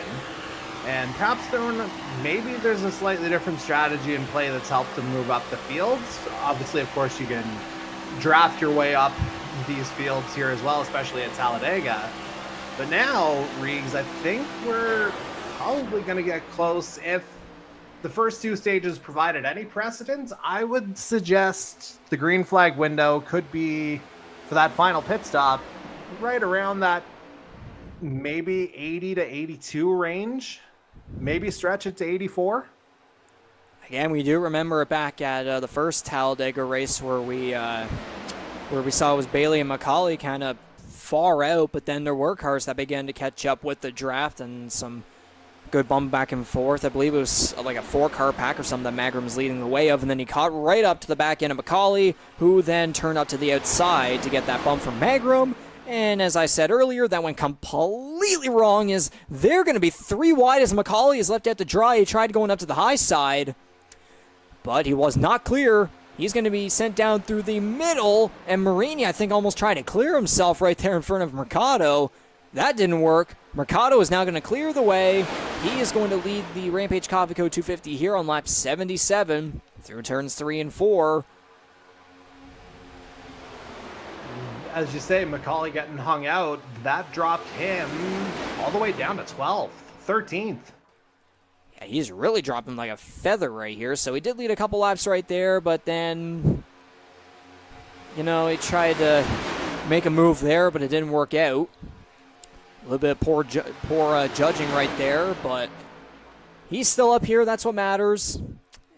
Jeez, they're really jostling right there towards the back. Is again, Mercado leading the way, Belmonte in behind him. It's about the top 3 single file, and then right here battling for third, it's Paytack and Marini. So yeah, again, speaking of that green flag pit window, I do really wonder if we're going to see right here, going to have like, you know, those separated packs, and we see if we may only have like like what we saw at the season opener was only like 3 cars at the end going for the win, and then at Talladega we thought it was going to be 2. And then C.D. Magrum had a run from a pack that he was leading, and then, you know, we got that late race shootout. I think we almost had the same thing at the second Daytona race, and then somehow we had 2 cars get together in the tri-oval, and one of them flipped because reasons. And that wasn't even the craziest thing that happened that night. No, it was absolutely not. Within, 5 minutes. Exactly.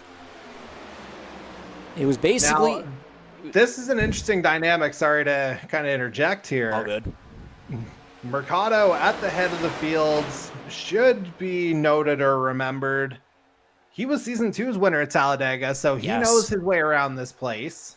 And if I recall, that actually was what saved him in terms of moving from the round of 12 to the round of 8. Otherwise, he was out. And now this is an interesting dynamic. It's Mercado and Belmonte at the head of the field. I don't know how long of a memory you've got, Reeves, but I seem to recall these two kind of getting together at one point.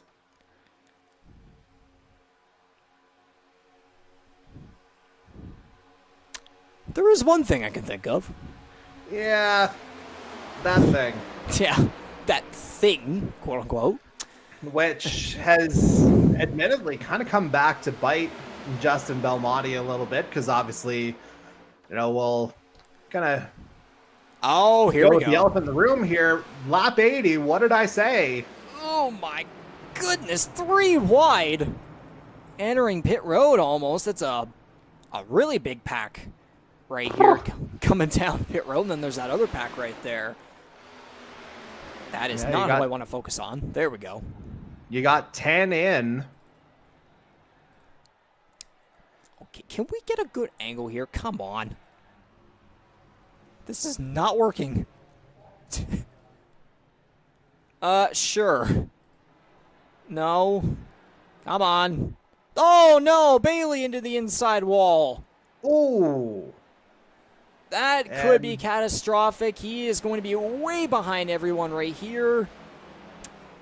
And I was wondering if the positioning of that incident was going to trigger a caution as the rest of the field comes in, trying desperately to break before the line. They actually did a decent job of that. Janikowski looked like he did smoke the tires as well as Marini, but they were able to come in just fine by the looks of it. That's the other pack right there. Coming up here. There, finally, we got a decent angle. But, yeah, that's 6 cars. This is as immediate a response as you're going to get, effectively. Like, you hear all the talk in Formula One about, undercuts and overcuts in pit lane. This is effectively the immediate response to the rest of the field pitting on 80. Those last 6 come in on 81. And if you recall in stage 2, it seemed like coming in earlier provided the ultimate benefit. Indeed, so everyone now, that second pack that came down, pit road coming back onto the oh my goodness, Mercado getting really loose, I believe, and may have been off the bumper of Corbin McCauley right there, coming down the back straightaway. But this is a lot more different of a dynamic versus what we saw in the first stage, where we saw separated packs, where we saw there was likely no way whatsoever of everyone being able to connect back together. But this is a completely different story where everyone, except, I guess, quote-unquote, everyone pitted together. We did see those 2 separate packs, but definitely a lot more cars. I think it's only 2 packs versus it was maybe like 4 or 5 on average in the in those first 2 stages. So definitely something different right here, but this will only mean that things are really going to ramp up here, as we are going to be coming to 11 laps to go this time by, but we're at 12 right now. It's a 3-car pack currently leading the way by about a second and a half almost right here, as Belmonte, Ireland, and Paytack lead the way. But Magram really leading this other pack right here. Really, oh my goodness. This feels like a repeat of the first Talladega race. Remember, Magram leading that second pack catches up. Yeah, I wonder if it's starting to splitter a little bit here, though. It seemed like a little bit of a gap between the lapped car of Dylan Baum and it would be Mercado there in 7th. So Baum effectively splitting this secondary pack of cars that are on the lead lap. He's splitting them right in half.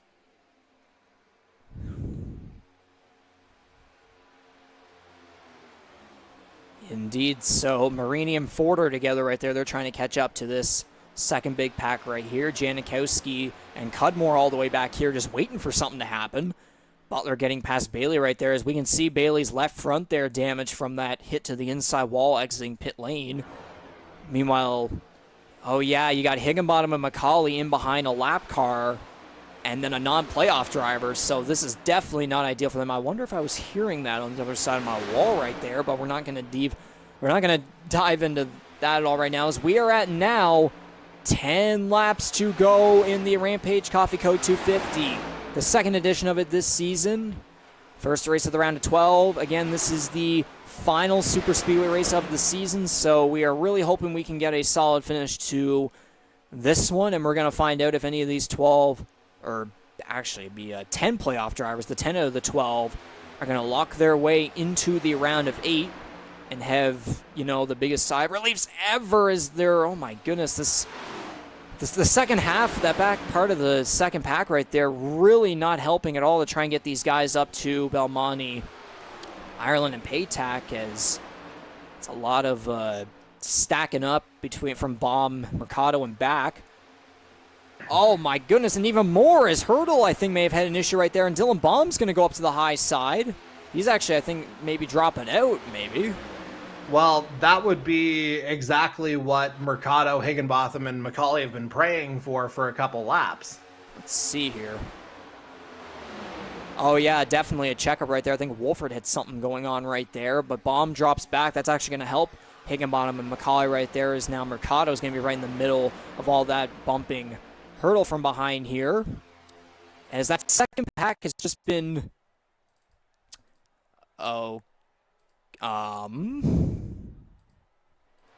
Okay, there we go. Bit of a heart attack right there. Bit of a technical heart attack. I was going to say, that lead group, they might be starting to feel the palpitations a little bit here. That group of 6 who are on the lead lap, they are closing fast. They are closing, but it's... I don't know if I would say fast, though, because it's remained between about a second and a half to about 1.7, so... Again, that's more... That's double... Or... Yeah, just over double what we have up here, so... Again, with, 8 laps to go, I think they would most certainly catch up. But there's a lot of checking up going on in this second pack. So they're really going to have to start working together a little bit more smart right here to try and really catch up to this front pack and get ourselves a exciting finish to this final super speedway race of the season. Yeah, before that little wobble that we saw where Baum actually wound up getting out of the way, effectively helping the competition, so to speak, I was looking at that line and I was thinking, like, I didn't want to be thinking it, but the visual that I had was a train just being lucky not to get derailed. Yeah, I'm really surprised this pack hasn't been able to catch up. You were saying fast, but no, it is no way fast right now, as, again, it's just a bunch of checking up, and they're... Again, every time they seem to try and bump draft to catch their way up, it always ends up with a car getting loose or something, as Wolford is trying to help Magram out right here, but this second pack has now fallen to 2 seconds behind, and I think that might be what I'm hearing here on the other side of my wall here. McCauley may not be happy at all about it. It would not surprise me whatsoever, because, again, this is over double what we have up here in this front pack, but it amazes me that they still haven't been able to fully catch up. Yeah, it is a little bit of a wonder here. You would think, again, the sheer power of that draft would kind of get them back, and clearly I've spoken too soon on this. Mercado drops out. Higginbottom's going to go up high, so will McCauley. They're going to try and get past these cars right here because they know that they're not really gaining any ground right here, and they're starting to drop back even more. So they're going to try and get up in front of these guys right here. But with 5 laps to go, man, it's... Ugh. Yeah, I think Mercado... Oh, my God, there they go! Big crash in the triangle. That's Baum, Higginbottom, McCauley in the wall. And just like the first Talladega race, we're going to have a late race restart. Well, did I not literally just finish saying it looked like a train that was going to derail? Well, the train derailed. It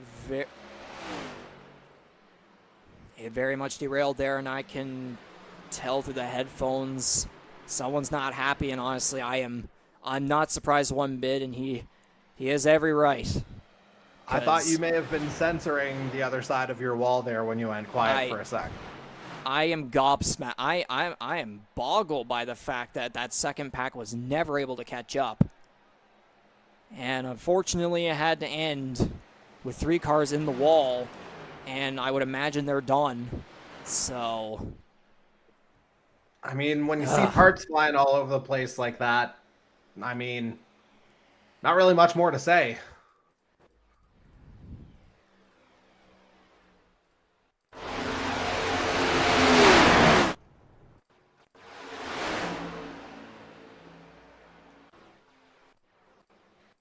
Trying to get the instant replay of this going right here. Come on, there we go.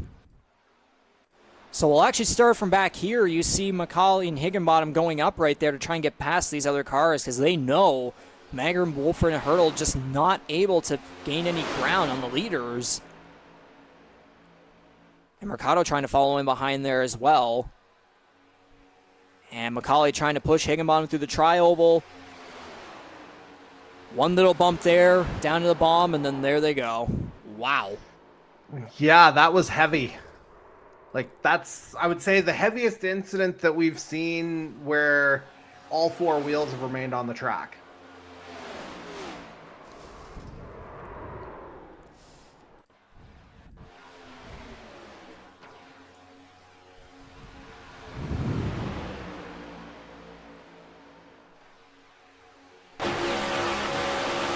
See it, yeah. So, yeah, one more time here, yeah. Watching McCauley giving those bump drafts right there to try and help in some form. And then that one little bump right there on the left rear quarter panel, and then the rest is history. And then you hear the engines blowing up. Oh, my gosh.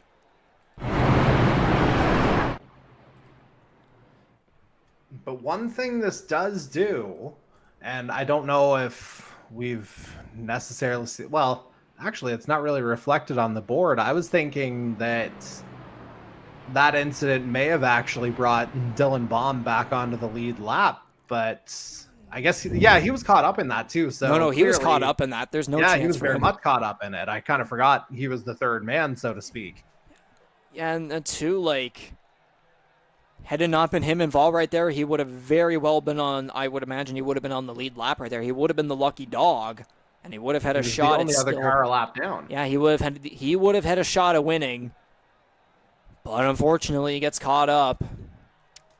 So you can see Scott Bailey in his pit box right now. I would imagine repairing damage. I don't know, but I don't think fuel will be necessary in his case. But currently in his pit box right now, McCauley in there as well. I imagine his race is over. Ty Higginbottom, again, the winner of the last Superspeedway race this season back at Daytona. He is out of this race, so he is the first official DNF. There goes Bailey out of his pit box. As this pack right here is going through turns 3 and 4 now. But unfortunately, the number 97, the first car officially, again I say officially out of this race, is McCauley and Baum are still in their pit boxes, but I would imagine after that incident, they're done anyways. Yeah, I mean, the sheer repair time, again, without the aid of a fast repair, like, it's just not workable. No, absolutely not. And knowing that, again, McCauley has that, he had that plus 58 point gap over the cut line after stage 2. That bonus point as well will obviously help him out too, but I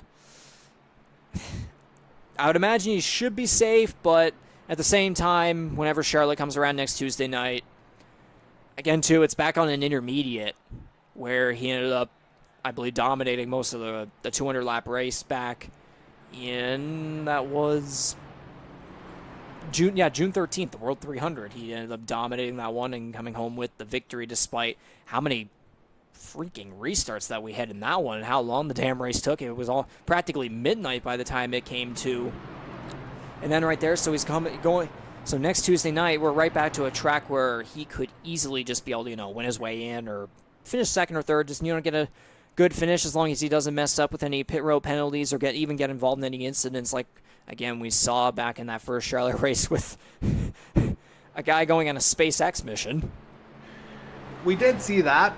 The other thing you'll see next week, though, 50 fewer miles. It is not Yes. the 300-mile distance. It's 164 laps instead of 200, which will definitely be ideal for these drivers. Definitely going to be a shorter race right there. But at the same time, too, it's less laps, so that's definitely going to cause less time for these drivers. Like, it's drivers got, scramble a lot more for that one.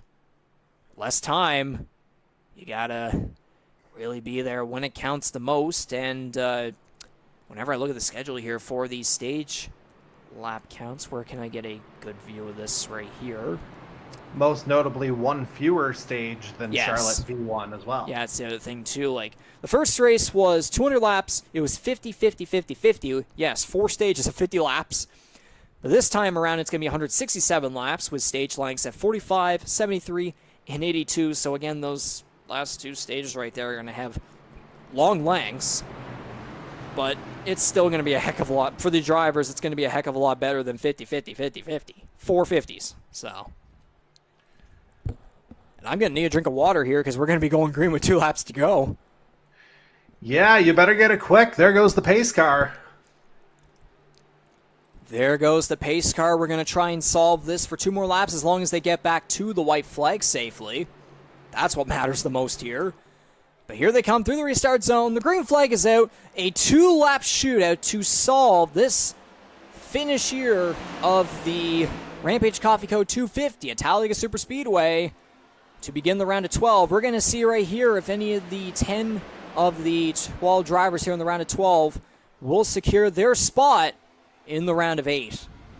Well, I mean, you may as well call it 8 now. 2 of them are out. 3 of them are out. So 7 really. 7 who would have a actually. legitimate shot. As we see, oh man, it's getting so tight. It's beginning already. Oh, there we go. Darcy Ford in the wall. There goes Jason Butler as well. Hard into the wall with Janikowski. Up Still the track. green, though. Still green. Oh, no. There they go. Now Again, into the outside wall. There's the caution. There it is. There it is. We're going to have to do it one more time. And as we've seen with most of the super speedway races, it's actually, on average, it's been on the last lap. But drivers being a little too aggressive too early. Instead, now in the 2-lap shootouts, it's now in the first lap. And thankfully, I would say for those drivers involved in the first incident, they may have just gotten very lucky right here, at least the ones that didn't get much damage somehow. And that's the other thing in all this. Like, we saw a lot of things just happen there. I don't know, honestly, which replay I should tell you to go to first, because there was a lot that went down there over the course of, a little over a mile. But you think back to, like, depending on the length of the inevitable pit stop to try and fix some damage, there's a shot you can get back on the lead lap. Scott Bailey just did it after his incident leaving pit lane before, or pit road before, and he was able to make that repair on the last caution. He got back to the back of this pack for this restart on the lead lap. So depending on how bad it is, there might still be a window here. Oh man, that's a heavy incident there. So we'll go back here just one more time. Yeah, Daniel Cudmore getting into the right rear quarter panel with Ford right there. Butler then comes down. Janikowski's there. Hard on the inside wall. Janikowski then comes right back up the track there into the outside wall. And then, of course, we saw with this second one right here, we'll get it just one more time. Ireland was getting extremely wiggly right there. Very tight. Just could not handle the car. And then Marini comes down and... yeah, hard on the wall for those 2 guys right there. I am a little surprised about the Marini coming down right there again. I mean, maybe the car got loose there somehow. I don't know for sure. Maybe we can get a cockpit view of it right here. Okay, so the wheel turned more in a loose manner right there. So I would imagine likely just a loose case for him there. But I want to see Ireland's view inside the car right here because he was wiggling. Well, before he wiggles, did you happen to catch who was in front of Ireland at that point? None Bailey. Yeah, he was at the back of that very restart. You see how many positions he made up that fast? You get back into that line, you still have a shot. Ooh. So, yeah, we'll actually go back one more time right here. Yeah, Bailey, if you look at that, all the way back there, gets in front of Ford and Cudmore, thankfully, and avoids all that. And then, oh my goodness, yeah, he actually went up high. They were 3 wide for the lead. We saw Ireland carving his way through. Yeah. We saw Ireland Belmonte making contact as well down the back straight. Magrum goes down. Bailey was barely clear there, but then Ireland and Marini, they have their moment. And Bailey was just barely leading, I think, as the caution came out. He currently still holds himself as the leader right now. I think he was. You're right. So Bailey, I think he may have been like, what, somewhere at the bottom of the top 10, maybe even outside, and he made his way all the way up to first through all that carnage. Well, I think he was squarely last because he had like a 30 oh yeah, true, yes. Pit stop. He came from 13th. So yeah, it would have been 13th then. Wow, that is quite the surge there, although it does make me wonder if it might be a little too early, though, because, again, we still have to do another restart, and he's at the front. Well, at that point, it would have been another lap and a half. Like, it only took him half to maybe 2/3 of the lap to make up all of that positioning. So the lights on the pace car are off. It's going to be Bailey and Magrum on the front row. In the third row, you're going to have Justin Belmonte and Andy Hurdle, and then you got Jose Mercado and Daniel Cudmore. And Cudmore, unfortunately, being the guy to turn Ford right there down the back straightaway. Paytag and Wolford are up here. Tom Janikowski trying to catch up despite the damage that he sustained in that incident there with Butler. Darcy Ford still in his pit box. Jason Butler coming back around here through turns 3 and 4. Jared Ireland, Mike Marini, Corbin McCauley, and Dylan Baum all still on pit road, while Ty Higginbottom is officially out. So, judging by what we see here on the choppers, that's 2, 3, 4, 5, 6, 7. That's 8 cars at the moment. We're going to have 9 here. So it looks as though we're going to have 11 cars that will battle it out, although I would imagine it might be more so, like maybe 5 or 6, knowing that a lot of cars got damaged within that. Wasn't even a full lap. It was half a tri-oval, 2 turns, a back straightaway, and 2 turns. So basically a Herman Tilke track, but yeah. No, what I was going to say is, like, effectively with all these incidents, the number of contenders has been basically slashed in half within the last 5 or 6 minutes of real time. Indeed. So again, Bailey looking for that long overdue win. Magrum hasn't won since last year, the reigning Rookie of the Year. He'd like to win his way into the next round, knowing how aggressive he was back on the final lap in that late shootout at the first Talladega race. We'll have to see what happens there. Belmonte's still hanging on towards the front there, looking for his second Superspeedway victory of the season after winning the season-opening GTR 250. And we got all 11 back. And then Andy Hurdle looking to be an underdog there, knowing he is currently 5 points below the cut line. So through the restart zone, we're going to hopefully try one more time here. The green flag is out. 11 cars are going to go at it right here. We're going to try it one more time here to wrap up the Rampage Coffee Co 250 at Talladega Superspeedway. Try and wrap up the first race of the round of 12. Bailey had a really good jump there, but that might have been fatal because now everyone's caught up to him here in this pack.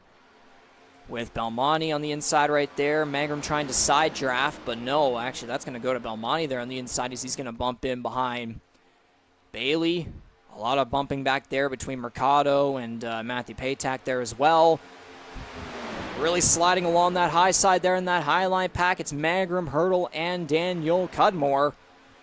But a lot more cleaner this time around as they come through the tri-oval. Hopefully they'll be able to make it around. As Justin Belmonte's going to go the high side. They're going to be side by side for the race lead coming through the tri-oval. A big bump right there. Oh my goodness. Here's the white flag. Final lap in the Rampage Coffee Co 250, the second edition this season. And this is where things are really going to ramp up. And now that we're on the final lap, we're getting to finish. Oh my goodness. And that outside had some power come through. There's Mercado. Hurdle's going to get turned. Where is he? There he is. I think he may have popped the inside wall, but we're still green. Oh my goodness, Daniel Cudmore second.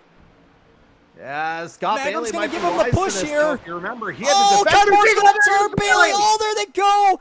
And Magram's gonna come out of that one as everyone wrecks behind him. Or is Paytack gonna get a run here? Coming through the tri-oval. No, it's not gonna be enough. CD Magram is gonna win the Rampage Coffee Co 250. Okay, Paytack came very close, but Magram gets it done. He is the winner of the first race of the round of 12 here at Talladega. And that is quite the redemption after wrecking out on the final lap in that late shootout we saw at the first edition of the Rampage Coffee Co 250 back in June.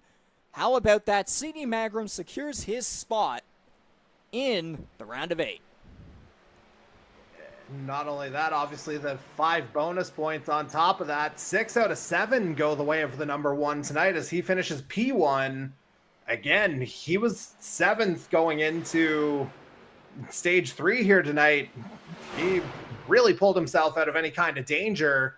The win, he is walking through to the round of 8 here now, just surviving the chaos this time. So let me count this. 1, 2, 3, 4. Wow. Half of the top 10 are playoff drivers. Half of them are not. Well, 3 out of the top 5 aren't. Yeah. Oh, jeez. How much of this is being cordial? I do wonder if someone might take a look at that later, but we're not going to focus on that, of course, as CD Magram is going to celebrate here.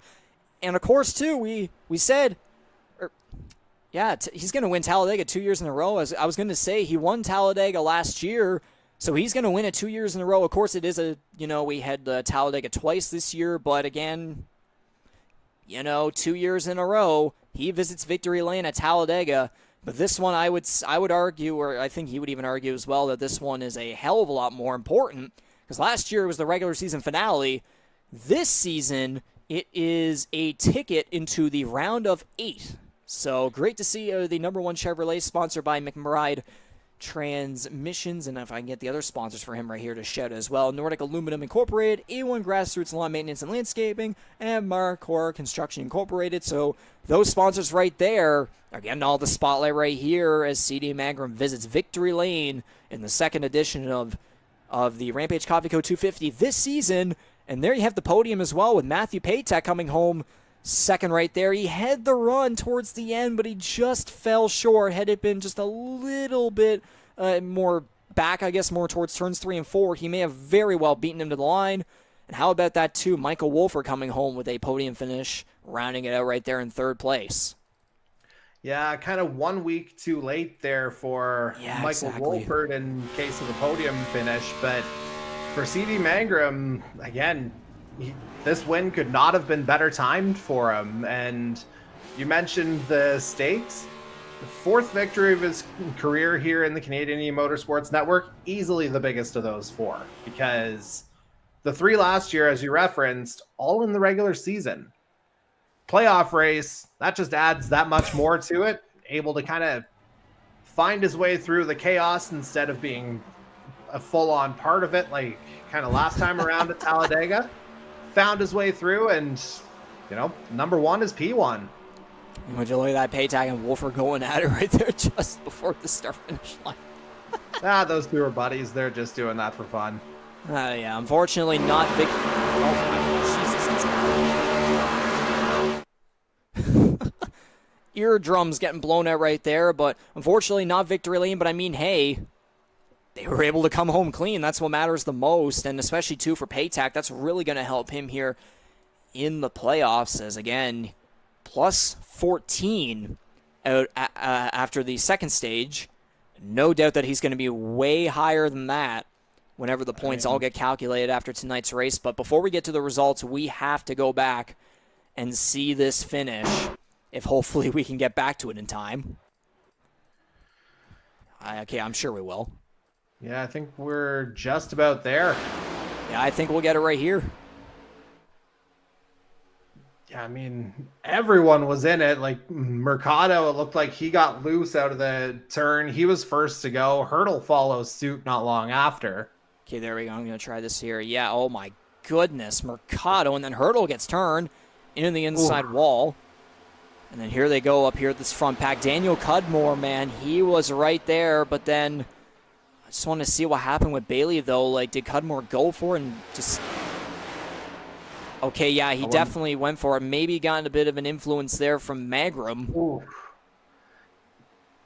And they all go around right there. And there was one car, I think, that might have tagged the inside wall if we go back here one more time. Okay, it was Darcy Ford. Oh, I don't know if I'd call that impact a tag. Oh, whoa, what in the world happened here?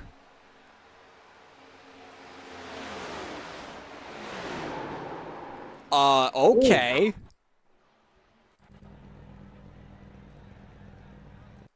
There's probably going to be a lot to look at. I accidentally went back to the present time right there, so we're going to have to check just one more time here. Come on, hurry it up.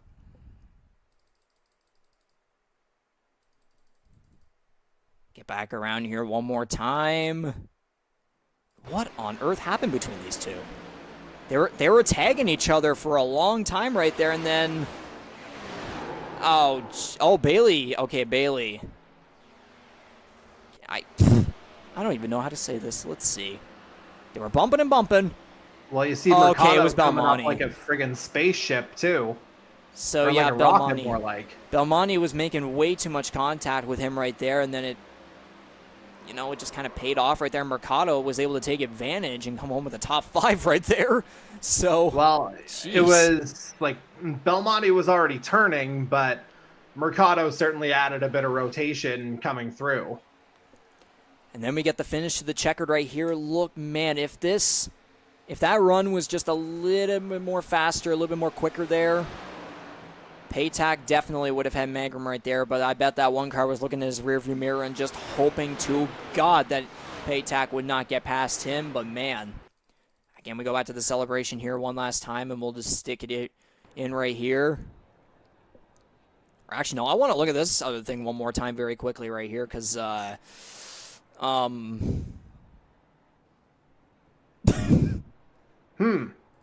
interesting ordeal right there. That's Mercado and Belmonte, though. So, again, I don't think there's anything malicious there. I don't know. Hopefully not, but as Magram does the celebration there, and we'll stop it right here just so we can have a decent view of all this going on right here and then see Paytack and Wolford celebrating once again. But finally, we get to the unofficial results right here. There's your winner of the Rampage Coffee Co. 250 here at Talladega Superspeedway, the second edition this season. Race 1 of the round of 12. CD Magram getting the job done with, I believe you said it was his 4th career victory? Yes, so 4th career victory, 2nd on a super speedway after winning at Talladega last year. So 2 years in a row he visits victory lane at Talladega. Matthew Paytack coming home with a 2nd place finish finally after a lot of bad luck in recent weeks here. So that's definitely going to help him above the cut line after this race, or whenever we get the official the points come through. Michael Wolfer coming home with a 3rd place finish. As you said, Jordy, a little bit late, though, especially after being the first driver eliminated in the round of 16, of course, and then you get the engine blow right there from Magram. But regardless, still a good finish, and nice to see Paytack and Wolfer kind of having a little bit of fun there. Tom Janikowski, Tommy! What was it, 5th he qualified? Something? Yeah. He qualified 5th. Came home with a 4th place finish after I mentioned before this race in the pre-race show. He had never qualified in the top 10 or even finished in the top 10 yet, and finally he does both. And as a matter of fact, actually, it was top 5 both times. So absolutely perfect for Tom Janikowski here in his number 93 car there. Jose Mercado rounds out the top 5, 5th place right there, taking advantage of some shenanigans going on between Scott Bailey and Justin Belmonte. Darcy Ford, despite that hit to the inside wall there, coming off the final corner, and also the incident, too, on the first 2-lap shootout attempt. Comes home 7th. Daniel Cudmore ever so close right there to having a shot at finally getting a victory. comes home 8th. Andy Hurdle 9th, and then rounding out the top 10, not bad right there from the number 10 of Jason Butler, who was mainly trying to stay conservative throughout the race and, keep out of the way. Did get involved in a couple instances there, but, he was able to come around for that top 10, so not too shabby right there. And then I guess you can take it the rest of the way with a bunch of cars that just luck was nowhere near them. Yeah, I mean, small field, not really a whole lot more for me to talk about here. Justin Belmonte finishing 11th, the last of the cars to be one lap down, technically finishing on the track. You see Jared Ireland 12th there, 6 laps down, ditto with Mike Marini in 13th, 12th, or 13 finishing 12th, 12 finishing 13th. Reconcile that one in your head. Then you get the 3-car incident that triggered the first on-track caution that we had this evening. Corbin McCauley, Ty Higginbotham, and Dylan Baum. A few playoff drivers, that's obviously going to affect them in significantly different ways as we move on to next week. But, dude, channel some Bonnie Raitt here. We got something to talk about. Indeed, we do. Just a classic super speedway finish like we've seen many other times this season, of course, where, the green flag pit windows are going on, then something happens late in the race, and then you get that 2-lap shootout. This time around, though, we did, for the first time this season, get 2 attempts at the end. But in the end, of course, it was none other than C.D. Magram coming home with the victory, and we're back to our faces here, of course, here in the broadcast booth. And I was pretty much, I don't know if fulfilled is the proper term, but I just know that, this race definitely was right along my expectations, where I knew that drivers would try to wait all the way until the end to start really, ramping it up and, just wait for have the shenanigans, wait until the end. And what do you know, that's exactly what happened. But again, C.D. Magram was able to take advantage of all that and get the job done right there, avoiding all the carnage, and he gets his 4th career victory in the Canadian Motorsports Network NASCAR Series, and he's on to the round of 8, and this, I would imagine, this is definitely a lot more impactful victory, I would say, for him compared to last year when it was just a regular season finale. But now, Jordy, we move on into next Tuesday night, where we end off the round of 12 with with a return to Charlotte Motor Speedway. Thankfully, a lot less longer versus the 200-lapper that we got back in June, the World 300. This time around, instead, it's only going to be 164 laps with just 3 stages. But, I mean, hey, still less laps, less time for drivers to have one last shot to try and make it to the round of 8, where, again, it's only going to get tighter and tighter from here. Yeah, if anything, having kind of less maneuverability is just going to make it more and more likely that something's going to happen. Like, again, I don't think we can use the regular season Charlotte race as a precedent necessarily. There's a lot more at stake this time around. So I think guys will be a little bit more mindful. And I think that's where you started to see a bit of a change on track, was after that race last time. And because that was just complete and utter chaos. Because I think that was one of the races where I was on the island, and I also felt the after midnight kind of burn of that particular call, or that particular evening, whatever you want to call it. But before we get there, as you say, like, Talladega pretty much met the expectation, or sort of the, I don't know if prejudice is the right word, or preconceived notion. That's what I'm going for, with, just how everything unfolded. First 2.5 stages, it was kind of following that Kansas momentum, right? Like, there was, it was good. It was competitive. And, there was just enough space being given that nothing happened. That changed basically right after the last green flag pit stop window. Just changed overnight. Yeah, pretty much. And I mean, ultimately you saw the end result, that space that was there before, absolutely not there at the end. I mean, that's why you've got guys turning in angles that I don't think either of us knew existed. Ultimately, C.D. Magram, the way he was able to turn and, again, navigate he found his way where he needed to go. And again, as I mentioned, biggest win of his career so far. Off to the round of 8, already further than he was last year. I think he might have been around a 16 casualty last year, actually, despite 3 victories. But the one now, that would trump all 3. I think he'd trade all 3 of those for the one tonight. Well, yeah, definitely an improvement from last year, of course. So no doubt that there will be no stress for him heading into next Tuesday night. Of course, though, every point matters, especially for him heading into the round of 8. He would definitely love to try and go back to back and even try to get a victory at Charlotte to add on some of those extra points. But anyways, though, that officially does it here for the Rampage Coffee Co 250, of course. We'll be moving on to Charlotte next Tuesday night, but obviously we're not going to go away just yet. I'm going to try and get the usual post-race winner interview here with, again, another new guy. And it's been a while since he's been here for post-race winner interviews, being CD Magram, of course. So that does it here for Jordy. Kara here from the other side of the country in Alberta, Alberta, Canada, of course. He's been here since the very beginning. Jordy, thank you very much, as per usual, for coming on with your educational and historical insight, of course. And Jordy, we will see you for Charlotte next Tuesday night, where we will wrap up the round of 12 and head into the round of 8. So once again, thank you very much, and we will see you then. All right, we'll see ya. All right, folks, don't go away just yet. We're going to try and interview CD Magram and get his thoughts on what is quite possibly the biggest win of his career, as Jordy has said multiple times. Don't go away. Stay tuned.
Okay, so we were muted the whole time right there. I apologize about that, but we are finally unmuted this time around.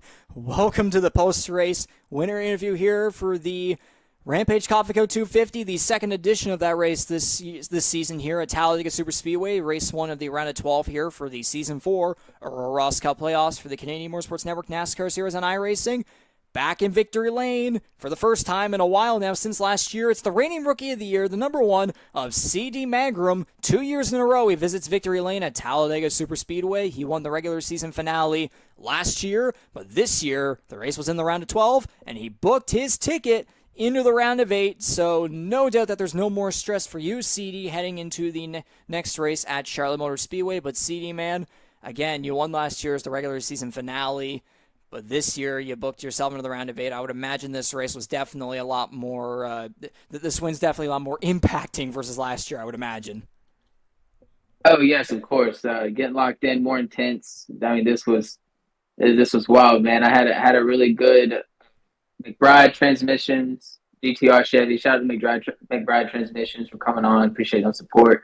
Getting a win, my first iRacing League win. I'm sure it's the first win for them as a sponsor of an iRacing event, car that is.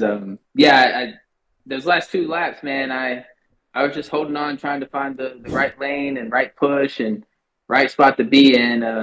I love the super speedways. I feel like, if you put yourself in a good position at each of them, which I feel like I have all year. I haven't finished a few, just, last lap, we all knew it. The last lap, couple laps, it was going to happen. It was just a matter of trying not to be in it. And I almost got caught there at the line, but had enough to get it done, man, and punch my ticket. Indeed you did. Now, this is kind of a thing that we're doing with every new driver that ends up getting a victory. If it's been a while since they have a course, this is your first win, of course. Been a minute. Oh? It's been almost a year. Yeah, it's been almost a year, exactly, yes. But knowing that it's a thing we do, again, with drivers that haven't won in a while and such, we like to ask about how their season's been overall going, especially in the transition here to iRacing from the console game of NASCAR Heat 5. I mean, with how your season's been going overall, you started off all right, then you had a good streak of races, and then you had another streak where it wasn't near as good, finishes outside the top 10 to kind of wrap up the regular season. But then the playoffs came around, and you really have been ramping it up. You finished 5th at Richmond, 3rd at Kansas, and now here at Talladega, you got the job done. So again, your playoff run has been very, very solid thus far, and you're into the round of 8. Of course, but just tell us overall, again, it's been a while since we talked to you. How has your transition been to iRacing thus far? How have you been feeling over the season thus far? And again, too, I'm sure this win will give you a lot of momentum moving forward with this first victory of yours here on iRacing. Yeah, you said it a few times, Regan. Chaotic, the year, very streaky. Coming over from the console, I knew it would be a challenge. I knew there's going to be a learning curve, and I accepted that, and I accepted the challenge of that. Started off a little rocky, had a few good runs, like you said, and I just didn't have the finishes, just making too many mistakes myself, put myself in bad positions, and really trying to get better each week is what I've been trying to do, and, sometimes a little in over my head, trying to get spots back, but good start to the playoffs. Couldn't ask for a better playoff start this season. Last season, I kind of disappeared in the playoffs, and I was a little too conservative with the setups on the console side. But on the iRacing side, man, I just know it's a challenge, and I enjoy it. I enjoy the competitiveness with everyone out there. I just enjoy getting better each week, man. My whole goal was to get better each week. I didn't really have expectations or the goal was to get a win. We got that, but obviously get better each week, and we're still marching on. Yeah, great to hear that. Of course, now knowing that you are booked into the round of 8, obviously the thing off your shoulders. I forget what the term is right there. Will you help me out? Do you know it? They say the monkey, but I'm off the schneid, man. I needed. Yeah. I was thirsty, man. I was hungry for it. Just really good to get the win. Shout out to everybody in the chat we run with, GTR, our other affiliates, Tornado Alley, Watson, that team as well. We all worked real good together on these super speedways, put ourselves in good positions. So shout out to all the teammates and affiliates that we run with each week. We've all been trying to get better, each of us. A lot of us are coming over from the console and we're just trying to get better each week. Indeed so, and again, as I'm saying, knowing that you're now in the round of 8, not as much stress heading into Charlotte, but I know with this momentum and you saying that you're trying to improve as much as possible every single week, I'm sure you'll still try to chase after back-to-back victories at Charlotte, of course, too. So I'm going to ask you here, like, what's going to be your mindset heading into that, but also what's going to be your mindset heading into the round of 8, knowing that, again, it's only 8 drivers, 2 races, only 4 of you can get into that championship finale at Homestead Miami Speedway. We return to Las Vegas and Auto Club. Things are going to get tighter right there. But again, you have this momentum right here. What are you going to be thinking? What are you going to be feeling? And what are you hoping for? Yeah. The next few races, Charlotte. We'll go with Charlotte first. I ran good at Charlotte earlier in the season, won a stage, put myself in the trenches late, trying to outsmart myself. And just I wrecked myself a couple times, and that started a streak of bad finishes. But I enjoy Charlotte. Next week's gonna be a big week. We got some things planned for that race, paint scheme wise, and we're gonna give it a go and race as hard as we can and as clean as we can, and get the points and try to get a win. And I really do enjoy Charlotte. As far as Vegas, Auto Club, and Homestead, we ran those earlier in the year, and I was still having that coming from the console side, still learning curve early on in the year. I really want another crack at Auto Club. That race didn't go well early this year. I really want another crack at that track. I love that track. Vegas, I want another crack at it as well, and Homestead. I feel like if we could get to Homestead, there's a lot of races in between that, but have a shot at it, and that's all you can do is put yourself in a good position and give yourself an opportunity to get it done. And I just want to get better each week, man. For sure. I love to hear that. And of course, so yeah, 4 races remaining. Hopefully we'll be able to interview you here maybe 1-2 more times, maybe even whenever the championship. I've been wanting to talk to you all season, man. I didn't get a chance to talk to you last season, so it's good to have a conversation with you. I wish Jordy was here as well, but it's what it is. I do want to give a shout out to, again, before we go any further, again, McBride Transmissions, put them on the car, got it done. Shout out to Nordic Aluminum all season for their support, A1 Grassroots for their support, and Marcor Construction Inc. as well. So shout out to the sponsors and partners, and shout out to the broadcast team, all the admin, for putting on a great show. And I hope the show was great from the broadcast. Those last 2 laps were intense, man. So I'm glad we could finish it off with a spectacle. Well, yeah, good old super speedway race like we've seen all year. Everyone waits till the end. I mean, that's what we were saying in the chat, and coming into the week, it's like, all right, we know what's going to happen at the end. Let's keep our smart hats on, but you know how it goes, man. It's a great time. I enjoy it. Also, hey, we got to give out another GTR win, baby. It's been a while. We got a GTR win, baby. Shout out to Chase Beatty, John Peden, Jose Mercado, Jacob as well, all the guys, Keith Butters, all the guys. Yeah, well, welcome to the sponsor and team light spotlight segment, basically, right there. We got the hats. We're changing hats as we speak, taking photos, man. I love it. No, it's all in good fun, though, man. It's a good time. Shoutouts to everyone, basically. But anyways, that officially does it here for this post-race winner interview here for the second edition of the 2023 Rampage Coffee Co. 250 here. The first race of the round of 12 for the 2023 Earl Ross Cup playoffs, Season 4 of the Canadian Motorsports Network NASCAR Series on iRacing. Once again, the number 1 is CD Megrum, returns to victory lane for the first time in about a year or so, whatever it is, and again, winning a Talladega 2 years in a row. Last year was a regular season finale. This year was in the round of 12, and he booked his ticket into the round of 8, so no stress whatsoever heading into Charlotte, although, again, 2 wins in a row wouldn't be too shabby. Hopefully we'll be able to maybe interview you once or twice, whatever it may be, but once again... Hey, I'd love it. Yeah, once again, CD Magram, congratulations, celebrate well and safely, and we will see you at Charlotte Motor Speedway next Tuesday night. Best of luck, buddy. Yes, sir. Appreciate you guys. Take care. You as well, buddy.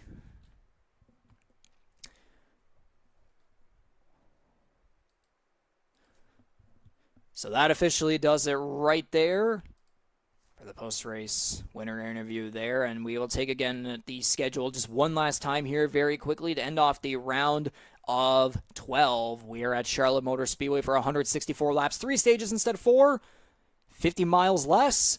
And then we head into the round of 8 at Las Vegas and Auto Club, and that's the championship finale at Homestead Miami Speedway. Again, only 4 races remaining here in this first season on the iRacing service. It's hard to believe that time has flown by so fast. Already we already have the entire regular season and 3 playoff races over with and done. So, again, that's your little schedule, a reminder right there for how the rest of the playoffs is going to go in the rest of the rounds, of course. You can watch every race live here, of course, youtube.com/@eMotorsportsCan here on YouTube. Every Tuesday night at 7:30 p.m. Eastern, 8:30 Atlantic. So, once again, that officially does it right there for another live production of the Canadian Motorsports Network. The NASCAR Series here on iRacing, wrapping up the first race of the round of 12. Again, heading to Charlotte Motor Speedway next Tuesday night for the North Carolina 250 on August 22nd. So we will see you all next Tuesday night for that one to wrap up the tight and competitive round of 12. On behalf of me, Regan McCauley, your main play-by-play and broadcaster guy, Jordy Kerher, color commentator, he's been here since the very beginning, Network and Series founder, Daniel Cudmore, and on behalf of the committee as well, we'd like to thank you all very much for watching and listening to this live production, and we will see you all once again for another one next Tuesday night for the North Carolina 250 at Charlotte Motor Speedway, August 22nd. You will not want to miss this one. 7:30 p.m. Eastern, we will go live for the pre-race show, and then it's time to go racing for one last time here in the round of 12. So again, thank you very much, everyone. Take care, have a good one, and congratulations once again to CD Magram.